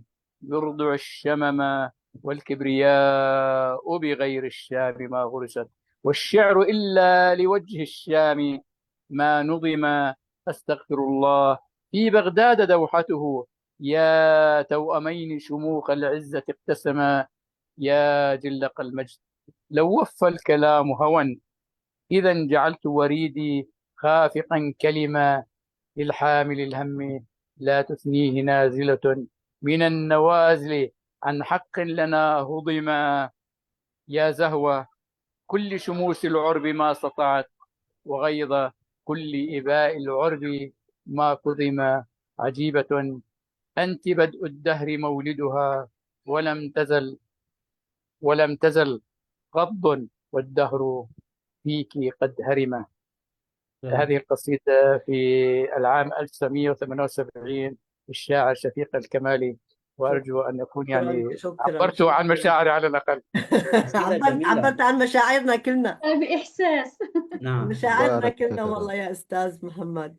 يا ضفتي برد تجري أرجوش. بأوردتي، والشعر لا ينظم إلا لوجه الشام ما نظم، كلمات هي جميلة. القصيدة معلقة، يعني أنا هي طلعت عملوها في كتاب مع مجلة كانت تطلع عن اتحاد الكتاب في سوريا، مجلة الأدب. الأدب هيك شيء. نعم نعم صحيح. كانت تيجي شهرية، وعملوا العدد كان عن شفيق الكمالي رحمه الله. الحقيقة يعني أما قرأت القصيدة معلقة طويلة، شيء بجوز أكثر من 100 بيت، نعم نعم. لكن أنا يعني اقتبست تظل مجموعة من الأبيات، وكان هو يحن إلى الشام، يعني الأساس، يعني المنشأ الأساس. وسمي شفيق الكمالي لأنه هو من البو كمال، يعني ما نسي الأصل والجذر تبعه، رغم أنه نعم صار وزير ثقافة في العراق، وأخيرا يعني يقال أنهم قتلوه في العراق. نعم. شكرا لكم على حسن شكرا استماعكم. لك. أستاذة هتاف وينك؟ جاهزة؟ يا أستاذة هتاف. أستاذة هتاف، هل تسمعينا؟ إذا كنت تسمعينا افتحي المايك وتحدثي. أستاذة هتاف. عجيب. غريبة عندك شو عم بيصير. على حظ سامعيني هالآن؟ سامعين؟ نعم. إيه تمام تمام يلا. تمام. إيه لا إله إلا الله يا ربي. ولا إله إلا الله. يا والله. والله شيء غريب، حضرت يعني ما لمستش يلا بسيطة نهائي. بسيطة، بتصير هتاف. لا مشكلة، تفضلي. تفضلي. إيه إجت معي، بس يلا مو مشكلة. نصبي حتى ألقاك. جميل. حبك هذا كثورة بركان تلتهب في قلبي وتجتاح جسدي. لقد طوقتني بك، فعشقتك حتى غدوت من العشق صورة عنك، بغيابك وفي حضورك، وبهيبتك وقسوتك ورجولتك. وإني لأرى وجهك في كل وجوه البشر. ليس هناك من بين الرجال سواك بكل المقاييس والمواصفات. وقد صرت أمامي خيالا لا يفارقني. كم أحتاج إلى صدرك القوي في وقت ضعفي، وإلى كلامك وقت صمتي، وإلى صمتك حين جنوني وغيرتي وحماقتي، وإلى فكرك لتغيير فكري وتأخذني معك إلى آخر الدنيا وإلى عالمك الغامض. لقد عرفتك سيدا وسط الرجال، أيقظ في أعماق الأنثى النائمة التي تخاف غيابك وتشتاق قمر حضورك. أرجوك فما عدت قادرة على الصمت أمامك ومعك، ولا على الصراخ، ولا التذكر، ولا على النسيان. أحاول أن أكون امرأة هادئة الطباع بصحبتك. أتجرع كأس نبيذ حروفك لترسم صورتي على دفاترك، لكي لا أتحول إلى سراب خادع في صحرائك. إنني أحتاج إلى أن أدخل شرايين يديك لأكون قادرة على ممارسة جنوني، أكون قادرة على ممارسة جنون أنوثتي معك بقلب ينبض بالحب والحنان. قل لي يا سيدي، ماذا أفعل بحنين صوتك الذي يدوي في أذني ليلا نهارا؟ وماذا أفعل بفنجان قهوتك الذي يحرقني وهو يلامس ثغرك أمامي؟ كم إني أحتاج لشم رائحتك لتتغلغل في أنفاسي وتحملني من ذاتي إلى ذاتك. وأريد تغيير فصيلة دمي لتتوافق مع فصيلة دمك، ويزداد اشتياقي إليك. إن حبك هذا جعلني أزداد عنفوانا وكبرياء، ولكنني أحتاج إلى حضنك وقت ضعفي وانكساري معك. يا ساكن الروح أنت، ويا سيد عشقي، ويا من تتجول في حدائق وجداني نسيما عذبا منعشا. وها إني قد أقسمت بأني لن أعشق سواك ما دام قلبك ينبض في أضلعي، وقلبي حين أبحث عنه أجده بين أحضانك. دعني أخوض بحرك بسفن هيامي، لأتوج بين نساء ملكة الملكات، وعندك أميرة الأميرات. غيرني وشكلني من جديد كما تشتهي أنت لأنال رضاك، وتسمح لي يوما بلقاء قريب أو بعيد معك يا كل بغيتي ومشتهايا، وتسمح لي يوما بلقاء قريب أو بعيد معك يا كل بغيتي ومشتهايا. وسلامتكم. جميل جدا. الله سلام عليك، سلام. والله نيال أشكرك. الرجل، نيال الرجل بين أشعارك. ابن المحظوظة. يعني أنت هذا ابن امرأة مطيعة محظوظة، رائعة ومحبة، وإحساسك عالي. هو حبيبتي، ابن شكرا محظوظة. يعني لكم. أنا هو المحظوظ صحيح. أحسدك على هذا الإحساس. سلام. يعني بتسمحي لي بسؤال سيدة هتاف؟ اتفضل. هاي قصيدة ولا خاطرة؟ طبعا بعد خاطرة. أكيد خاطرة. زي خاطر بقصدكم أو نثر يعني. لكن ملاحظة بس، ملاحظة بعد إذن الأساتذة والأخوة. اتفضل. هلا أي واحد فينا بده يطلع على منصة، يعني سواء هذا يعني على الأقل يعني إذا في كلمات بدهن في إشكال مثلا بدي تشكيل أو كذا، حاول يعني نشكلهن بحيث إنه يعني نخفف أستاذ معلش، اسمح لي أنا. هلا هي عندها كله مشكل، بس هي كله مشكل ومظبوط وصحيح، بس وين الغلط أثناء صار الإلقاء بالذات يعني؟ أثناء الإلقاء هي أحيانا بتخربط. صحيح شلون؟ صحيح. بس لا، كله مشكل. أنا قارئة كل قصائدها على صفحتها، وكله أمور بس اسمحي لي تمام. حبيبتي، ايه لو يعني سمح، بس وين هي صار مشكلة، التشكيل بالذات؟ معك حق أنت، بس هي كمان يعني هيك. فنحن احنا فقط من باب يعني من باب أكيد معك التناصح، حق. ليس من باب بالعكس الانتقاد. بيسعدني، بس يعني كلنا ممكن نخطئ. تورجيني فين الأخطاء بالضبط يعني، طالما إنك لاحظت ترجع الأخطاء عشان لا انا مش انتبه. انا مش لغوي. بترجعي للتسجيل وشوفي وين اللي اخطأتي انت بس. ما في هذا مشكلة. نعم. سأعيد بعض مما ورد في طبعا خاطرة الأستاذة هتاف. حبك كثورة بركان، طوقتني بك فعشقتك، وغدوت من العشق صورة عنك، أرى عنك. وجهك في كل الوجوه، في كل وجوه البشر، لأكون قادرة على ممارسة جنوني معك. لا أعرف إن كنت تريدين إلقاء قصيدة أخرى. هل أنا أستاذ جورج، نعم. ممكن أستأذن لأنه بدي أجهز للبستر لا عندي بأس أبونا. بعد. نشكر يعني أستأذن حضورك منكم، الكريم، ونشكر نشكرك على قصائد باعتبار أنه ما الرائعة. بقى عندي المشاركة. أنرت المنتدى أنا كثير آسف، الرائع. شاعرنا المبدع أقاطعكم، بس والقدير، ولا يهمك. شرفنا بحضورك. بس مضطر أغادر سعدنا لا لأجهز. مشكلة أبونا. أسعدنا لقاؤك. أسعدنا لقاؤك. وأنا بالفعل. أسعد، أكيد وأنا أستاذ أسعد، بالفعل أنا نتمنى أن أسعد. تتكرر في مناسبات قادمة إن شاء الله أبونا. أكيد إلى أكيد. اللقاء. وأنا أنتظركم. إيه لا إن شاء مشكلة الله. أبونا، بس نتشرف بذلك. إن شاء الله. سلام. مع السلامة أبونا. سلام. مع السلامة. هذه أستاذة هتاف. نعم.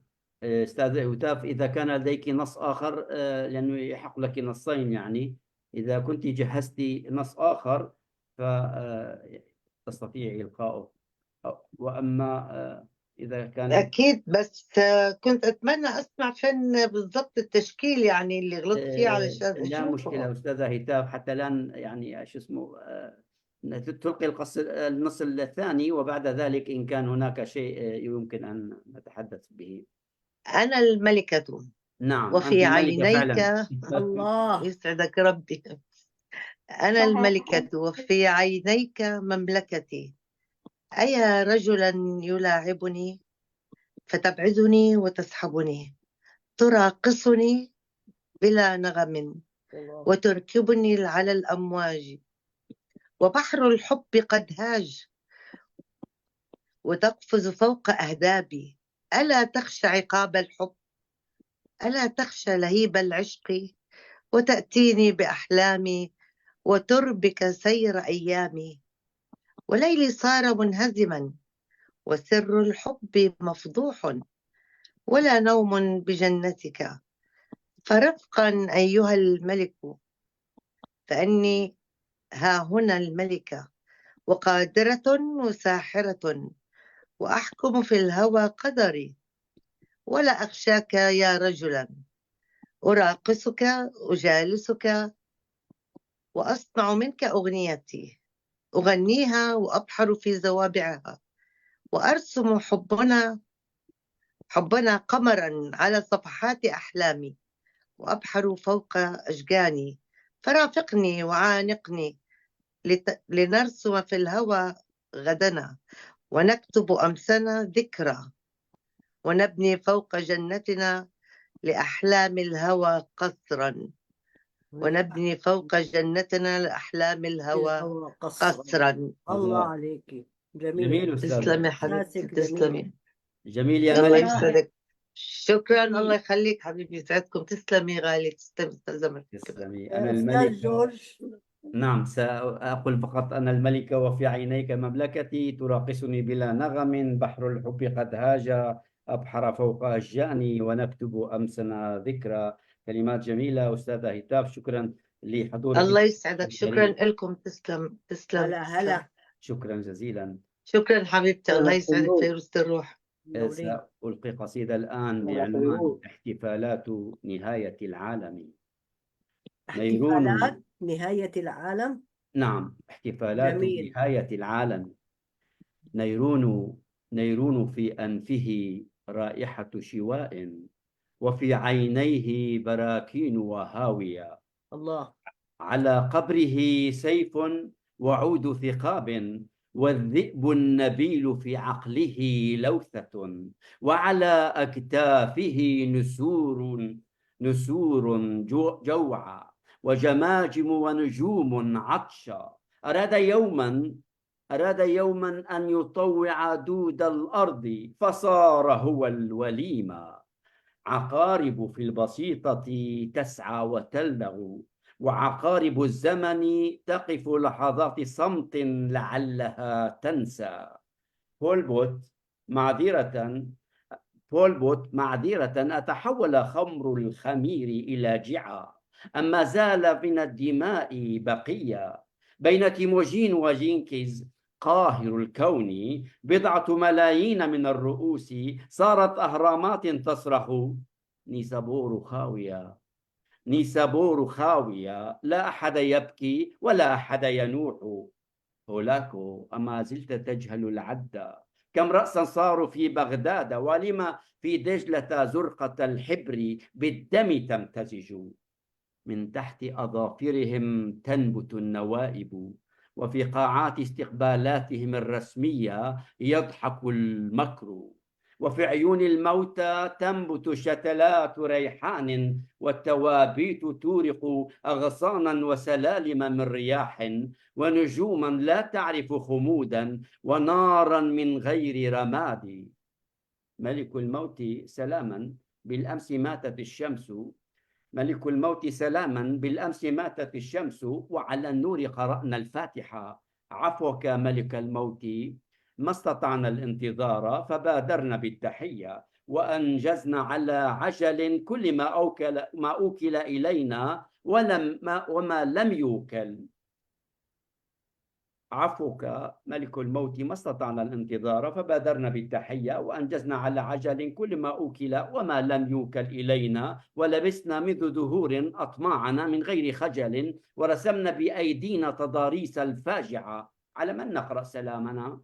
على أصوات بكماء في التوابيت، أم على آذان بها صمم؟ ما عادت صروف الدهر ولا النائبات تعنيها. مآثر في القبور تغفو، والمثالب مكرمات، والذئاب تعيث في الأغنام. والقوم يا سيدي لهم أعين ولا يبصرون، لهم آذان ولا يسمعون. الله عليك، الله عليك. أبدعت أبدعت. شكرا جزيلا، شكرا لكم. جميل وعميق،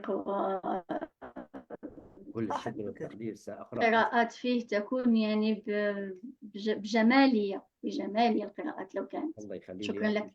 شكرا جزيلا أستاذ مريم. نصي الثاني اسمه حكاية. نعم أستاذ فيصل حامدي، بس بعد الأستاذ جورج ممكن تلقي نص. نعم. أنا آسفة تأخرنا. النص الثاني بعنوان حكاية طيف. وحيدا أحصي دقات الزمن الرتيبة. دقات الزمن. نعم.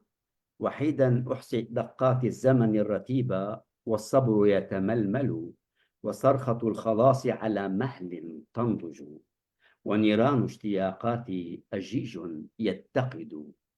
سواقي الحلم تجف، وأنا ما زلت هناك في أرض غبراء أحرث، بين أضلعي سيل جارف، وسدود الروح واهنة. فأين المفر؟ فأين المفر من زوابع إعصار لا يبقي ولا يذر؟ تائها شاردا أتاني الطيف، ينوح رذاذا ويرتعش، باهت الألوان مثل أمطار نيسان، يحمل بين جنباته رسالة عتيقة، وبقايا ذكرى وآثار طعنة تجرع من خمرتي حتى فاضت الكؤوس دمعا. حدثني عن انتحار الجداول في البحار القصية، وعن بصيص ضوء كان شمسا ذات مرة، وعن وردة يانعة قتلتها الخيبة، وعن جارة حسناء اغتصبوها آلاف المرات، ثم نصبوها أميرة في زنازين الشهوة. جاء المساء مهرولا، جاء المساء مهرولا، ولفظ الطيف ألوانه الأخيرة، وعلى جدران ذاكرتي أبقى لي أريج وردة اغتالتها رماح الخيبة في البلاد البعيدة. شكرا. جميل جميل جميل جميل. جميل ضافوك ضافوك. كل الشكر أستاذ والتقدير. فيصل حامدي كان عم يقول عندهم مشاركة، إذا في مجال أستاذ جورج. طبعا تفضل. تمام. أقول خلانا ودي حبكم في خاطر، وعسى بحبكم أكون الملهمة. حملت وزر العاشقين ووزركم، وقضى الغرام بأن أكون معلما. فكتبت أشعاري على وجه السماء، وبنيت للنجم المعلق سلما. وسلكت درب العاشقين بمفردي، وشربت خمري عندما دمعي هما.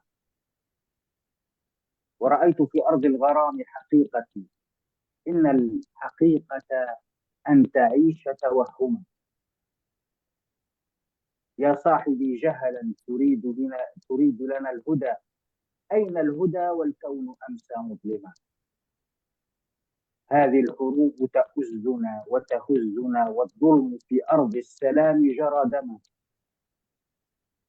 فاستصرخي يا بنت غزة أمة، باتت تناجي في سماها الأنجما، وتعيش حلما والحقيقة مرة، وتريد نصرا بالسكوت تكلما. الله جميل. هذه القصيدة الأولى. القصيدة الثانية موجهة إلى أستاذتي فيروز، التي قالت لي يوما إن قصيدة التفعيل أصعب من القصيدة العمودية. فأنا هنا عندي مطلع بالقصيدة. نعم تفضل. بدأت فيها وقررت أن أنافسكم في هذا المجال، وسأنافسكم إن شاء الله. إن شاء الله نتمنى. القطار المجهد جاء يجري من جهات 4، ويداري عجزه عن مجاراة القدر.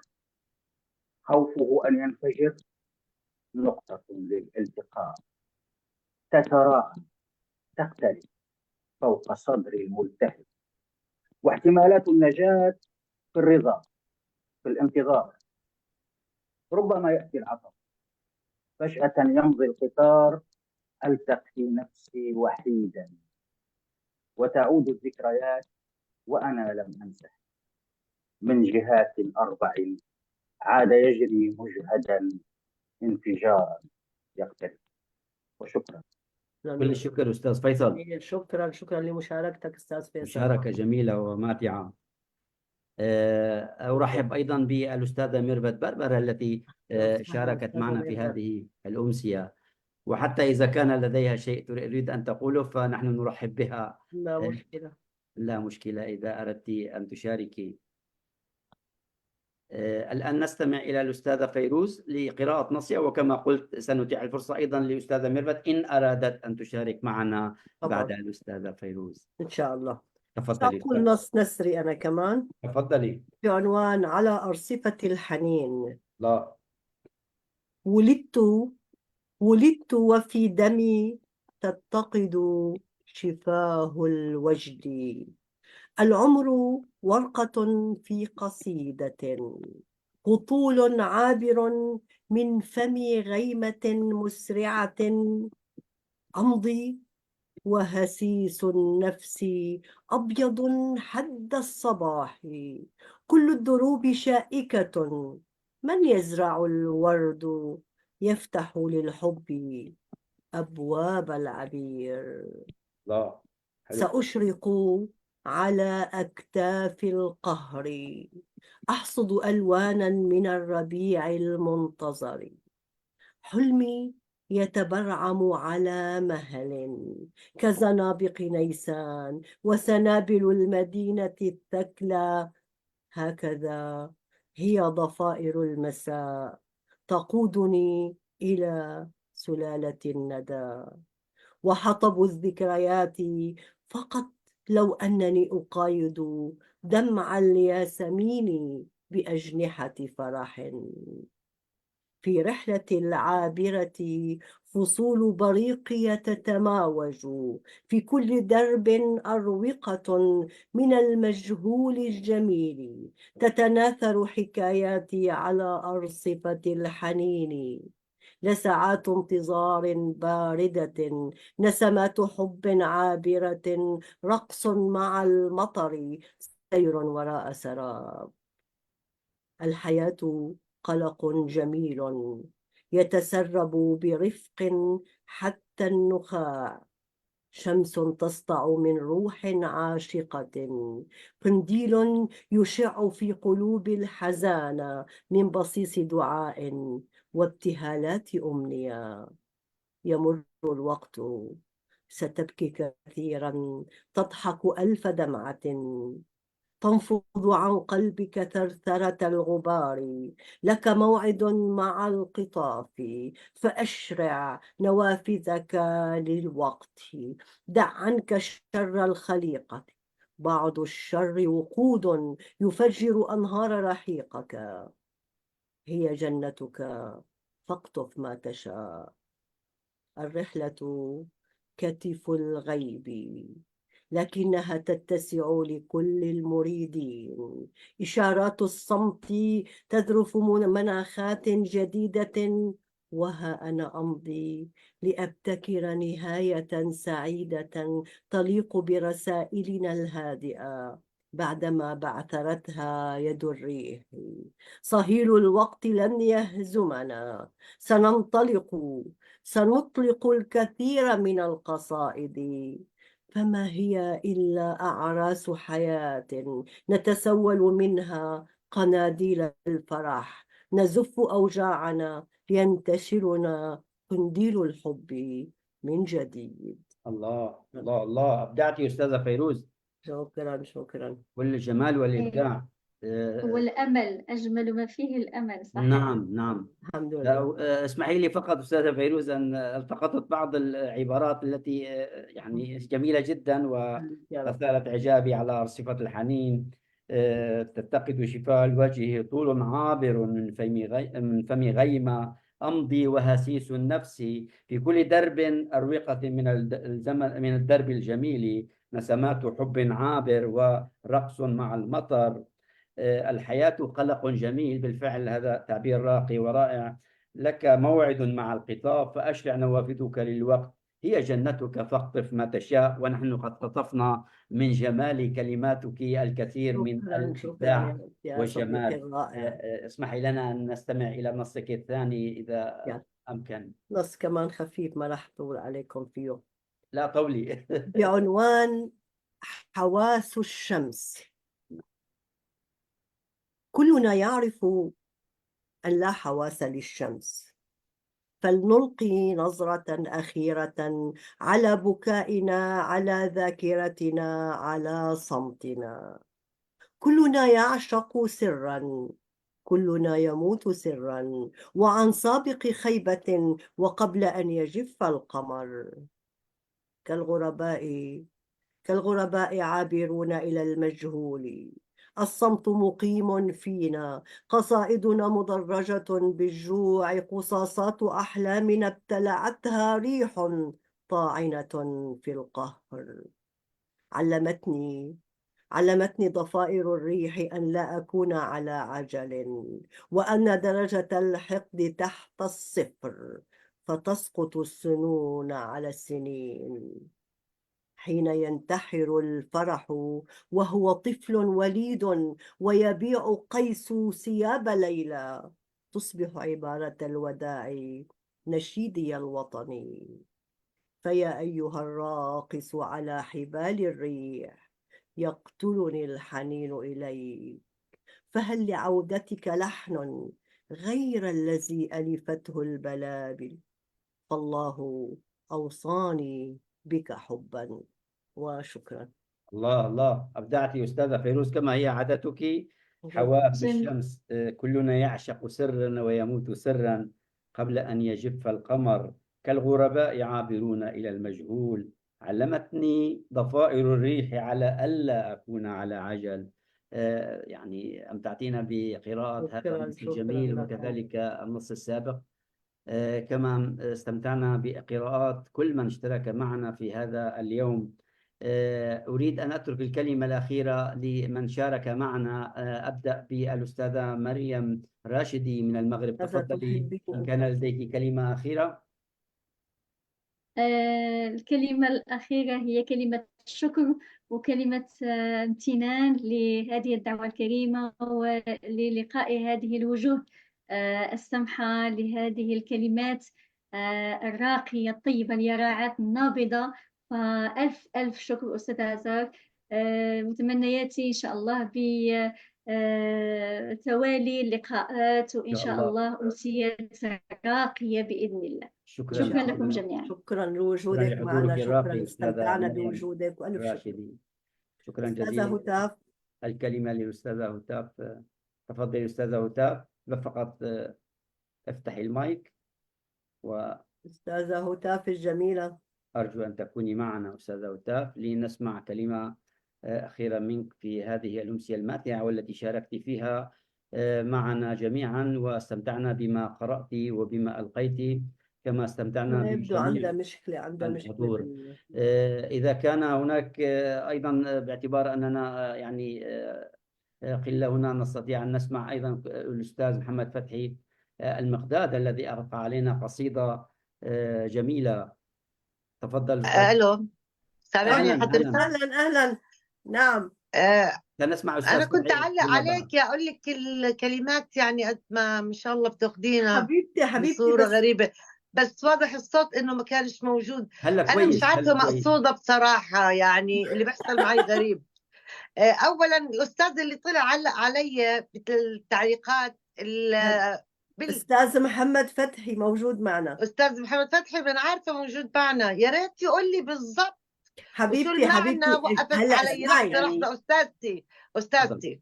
ريت سمعني، مثلا يسمعني بس يوجه الكلام، يقول لي وين الغلط، كيف التهجاية وين وصلت في معاه، أي أحرف أي كلمات عشان الواحد غلطان يتعلم، مش طيب يطلع ماشي. يلقي هلا لي بس على الفاضي. ما في. كل أنا بشكرك أنت حبيبتي، والأستاذ جورج والأستاذ جوزيف وست مريم على اللقاء الجميل وعلى أسلوبكم اللبق كمان بالإضافة وبالترحيب، وبالعكس سعدت جدا معكم. ألف شكر. ويا ريت يواجهني وجه لوجه برا في مكان تاني أستاذ محمد، عشان أعرف أتناقش معاه أفضل من ما يحكي، من يطل علي بس أنا ويطلع. أستاذة هتاف، وأنا مستعدة يعني للنقاش. هلا في هلا. اسمحي لي فقط بهذه الكلمة. لا أحد تفضل. معصوم عن الخطأ، فإذا كان هناك خطأ ولا أحد يدعي هنا أنه يعني سيبويه أو شيء من هذا القبيل. كلنا نخطئ ويعني نتعلم، وهذا شيء أمر جميل جدا. طبيعي أكيد أنا أكيد. اسمعي أقول لك، أنا هلا أنا حسيت سمعت حالي، هلا أغلاط، أنا سمعت حسيت أغلاط قبل لكيت. شوية. أنا يعني النص عندي مشكل ومنقح وكل شيء. نعم. حسيت إني لكيت ببعض المواقف، والله لكيت أنا. لا بعد مشكلة، يا لا رجعت ستي مشكلة. مش استدركت إنه مشكلة. أنا كمان سمعت أغلاط، يعني سامحوني من حد تاني، بس مش ليش كلنا وقفت عادي علي. ما في بعدين مشكلة. ينقطع معي. أنا الطلعة كانت إلي مقصودة، لا وشكرا لا لا لذوقه. لا إذا لا بتريدي. شكرا للذوق. لا حبيبتي اسمعي لقلك. علنا. لا أبدا، أنا هذا الحكي بالعكس مرفوض اللي مرفوض. بيعلمني بعدين الأستاذ بستفيد، ما محمد كان معروف. في داعية. ما أنا لا بعرفه أستاذ محمد، بالعكس. ليش حبيبتي، بسأله يقول لي أحسن. بيصير في تراسل على الخاص. ما أستاذة بقول لك يا هتاف، ريت. أنت ضيفة بيصير كريمة، في تراسل. والأستاذ لا محمد فتحي أبدا المختار أنت ضيف غالية، وهو كريم. الأستاذ راقي جدا. يعني هذا أنا أمر بعرفه مفروغ بالعكس، بس منه، وكما قلت لسنا يعني في صدد يعني السؤال والجواب، وهذا نحن هنا لقراءة أشعار واستمتاع معا في هذا اللقاء الجميل. ليس إلا نعم. إذا أرادت الأستاذة ميرفت بربر أن تشاركنا حديثا، وإلا فيعني أنا أتفهم ذلك. أستاذة ميرفت بربر التي اشتركت معنا في هذه الحلقة، وكما كتبت لها بإمكانها أن يعني تطلع على الحلقة كاملة أستاذ مسجلة. جورج، إذا سمحت لي، معلش غالي، تفضلي في وقت أستاذي. إنه مجال ألقي بسرعة برضو خاطرة هيك صغيرة، ولا ما في مجال؟ تفضلي أنت على الرحب والسعة، وضيفة كريمة بعدين معناته أنا بحكي. لا هي الست. لا تفضلي أنت أول، تفضلي. لا طلعنا مع بعض، خليها تطلع. تفضلي هي. إيه حبيبي. الله يسعد تفضلي حبيبتي أوقاتكم. أول. الله يسعد وأوقاتك يا أوقاتكم. قمر. مساء الخير ومساء الورد. مساء الفل. كثير مساء الفل زعلت، والياسمين. انشغلت كثير وما قدرت أحضر الأمسية من البداية. ولا يهمك حبيت بس هلا أمسي عليكم، من شوي روحوا الله ضيوفي. يسعد هالمساء، يسعد هالمساء. تسلموا. راح علي والله إبداعات كثيرة أكيد، وكنت بتمنى أسمع الأستاذة مريم كذا مرة، أكون موجودة وتكون موجودة، واليوم لما قرأت ما سمعتها. طبعا سعيدة إني سمعت الأستاذة فيروز، أستاذ جورج، وأستاذة هتاف، الله يسعدك، كلك ذوق. كمان القس كمان إيليا. نعم. برضو للأسف ما سمعته. يعني وين إن شاء الله مرة تانية. يسعد أوقاتكم. تستطيعي حبيت بس مشاهدة أمسي الحلقة عليكم. أيضا أستاذة ميرفت. يسعد قلبك. يسعد بستنى قلبك. بالرابط. بستنى إن شاء الله بكرة بس بإذن تنزلوه على ستجديه على اليوتيوب منتدى آفاق الفكر قريبا، بإذن ربما الله. غدا. بإذن الله. بإذن وشكرا الله. كثير نورتي حبيبتي، للأمسيات نورتي. الحلوة حقيقي. بالفعل أستاذة نورت. فيروز شكراً وأستاذ جزيلاً. جورج، يعني عن جد كثير عم تشرفنا عم بكم. تساعدونا بهالأمسيات الحلوة، والله يبارك بجهودكم يا رب. راقي ما شاء الله. وجودك شرف لنا. تسلموا. يسعد أوقاتكم. ليلة سعيدة. وأوقاتك باي. وأوقاتك ليلة سعيدة. عسل. شكرا باي جزيلا باي. لك أستاذة يلا هتاف. هتاف. سامعين صوتي؟ نعم، كلك صوت ذوق، كلك جيد ذوق. إن جدا. شاء الله المرة الجاية. إن شاء الله. إن شاء الله. تفضلي. حب كالوشم اسمهم. نعم تفضلي.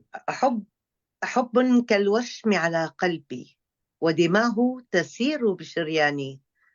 أعلنه جهرا في الدنيا، أرسمه على قمري قدرا، أكتبه وقتا وثواني، أنقشه على غصن اليانع، وأوزعه في الأمطار، الله. كي يروي الدنيا من حولي، كي ينبت فوق شواطئنا رملا من در وجمان.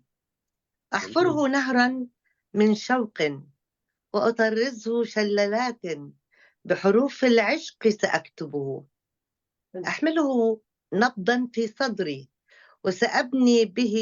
وسأبني من حبي سكنا، الله. وسأبني من حبي وطنا، وسأسقي الصمت وبي أملا أن القدس ستبقى أبدا وطنا للحب سيجمعنا. حلو. أهواك كثيرا يا رجلا، حرا قد وعدني بلقاء في القدس الحرة، وبأن العودة آتية لنعيش بحب وسلام. لا أعلم إن كنت سأحيا، لكن العودة آتية، في القدس سألقاه حبيبي، لكن العودة آتية في القدس سألقاه حبيبي. هذا نص أنا شكرا كثير لكم بحبه منك، هذا النص كثير حبيبتي. إن شاء الله الله بيجمعنا كثير هناك بحبه منك، بالقدس وإذا بالأقصى بتلاحظي ما فيه ولا غلط ولا بالكنيسة خطأ فيه. القيامة. تسلمي تسلمي حبيبتي، تسلمي أنت حياتي كلك ذوق أستاذة هتاف، يعني حبيبتي. ربما كان معك حق أنك تقولي بدي ألقي نص آخر. عن جد يعني كان هي كل كلامها نصوصك مسك، لا هو جميلة. لأن هذه كمان نروح على القدس، يعني ناخذ لا لا، حبيبي جميلة معنا على كلامها القدس، مسكن. وكلنا ونزور هناك القدس وقيامة نعم. طبعا كنيسة القيامة اللي كلياتنا بنزورها كمان، يعني إن جميل شاء الله. جدا. قولوا إن شاء الله. النص جميل جدا أستاذة هتاف. الله يسعدك، الله أشكرك يسعدك، الله يسعدك. شكرا أشكرك لك، شكر شكرا جزيل. للست فيروز كان والست جميل. مريم. نعم. ميرسي لكم على الدعوة الراقية عن جد، وهالوجوه كمان، حبيبة قلبي. الصحبة الراقية. جزيل. شكرا جزيلا. استمتعنا معا بأمسية زاخرة بالإبداع من المشاركين والمشاركات في رحاب القصيدة والشعر ومن مختلف الألوان. اسمحوا لي بالتوجه بالشكر لكل من كان معنا في هذه الأمسية الماتعة: الشاعر القدير المبدع الأب جوزيف إيليا، والشاعر المبدع الأستاذة هتاف عراقات، والشاعر المبدع الأستاذة مريم الراشدي، والشاعر المبدع الأستاذة فيروز مخول. وشاركت بدوري في إلقاء بعض من قصائدي، راجيا أن تكون هذه الأمسيات قد نالت إعجابكم. كما لا يفوتني أن أشكر كل من انضم إلينا وألقى علينا بعض القصائد، مثل الأستاذ فيصل والأستاذ محمد مقداد. وأريد أن أقول أنه لا يفوتني أن أشكر كل من انضم إلينا، وكذلك أريد أن أذكركم بأن تكونوا معنا في الموعد مع منتدى آفاق الفكر والثقافة الذي يستضيف دوما قامات إبداعية فكرية أدبية لتقديم كل مفيد وممتع، ويشكل إضافة هامة في الثقافة والفكر في رحاب المنتدى الذي يرحب دوما بضيوفه الكرام في رحاب آفاق الفكر والثقافة. ختاما، تقبلوا أحر التحايا مني أنا جورج عزار، ومن الأستاذة الشاعرة المبدعة فيروز مخول. تحدثنا إليكم من ستوكهولم العاصمة السويدية، واشتركنا معا في إدارة هذه الأمسية الماتعة، على أمل اللقاء بكم في أمسيات جديدة قادمة بإذن الله. تقبلوا منا حر التحايا، تصبحون على ألف خير. لقاؤنا يتجدد. طاب مساؤكم، تصبحون على خير. ومساءكم. شكرا لكم.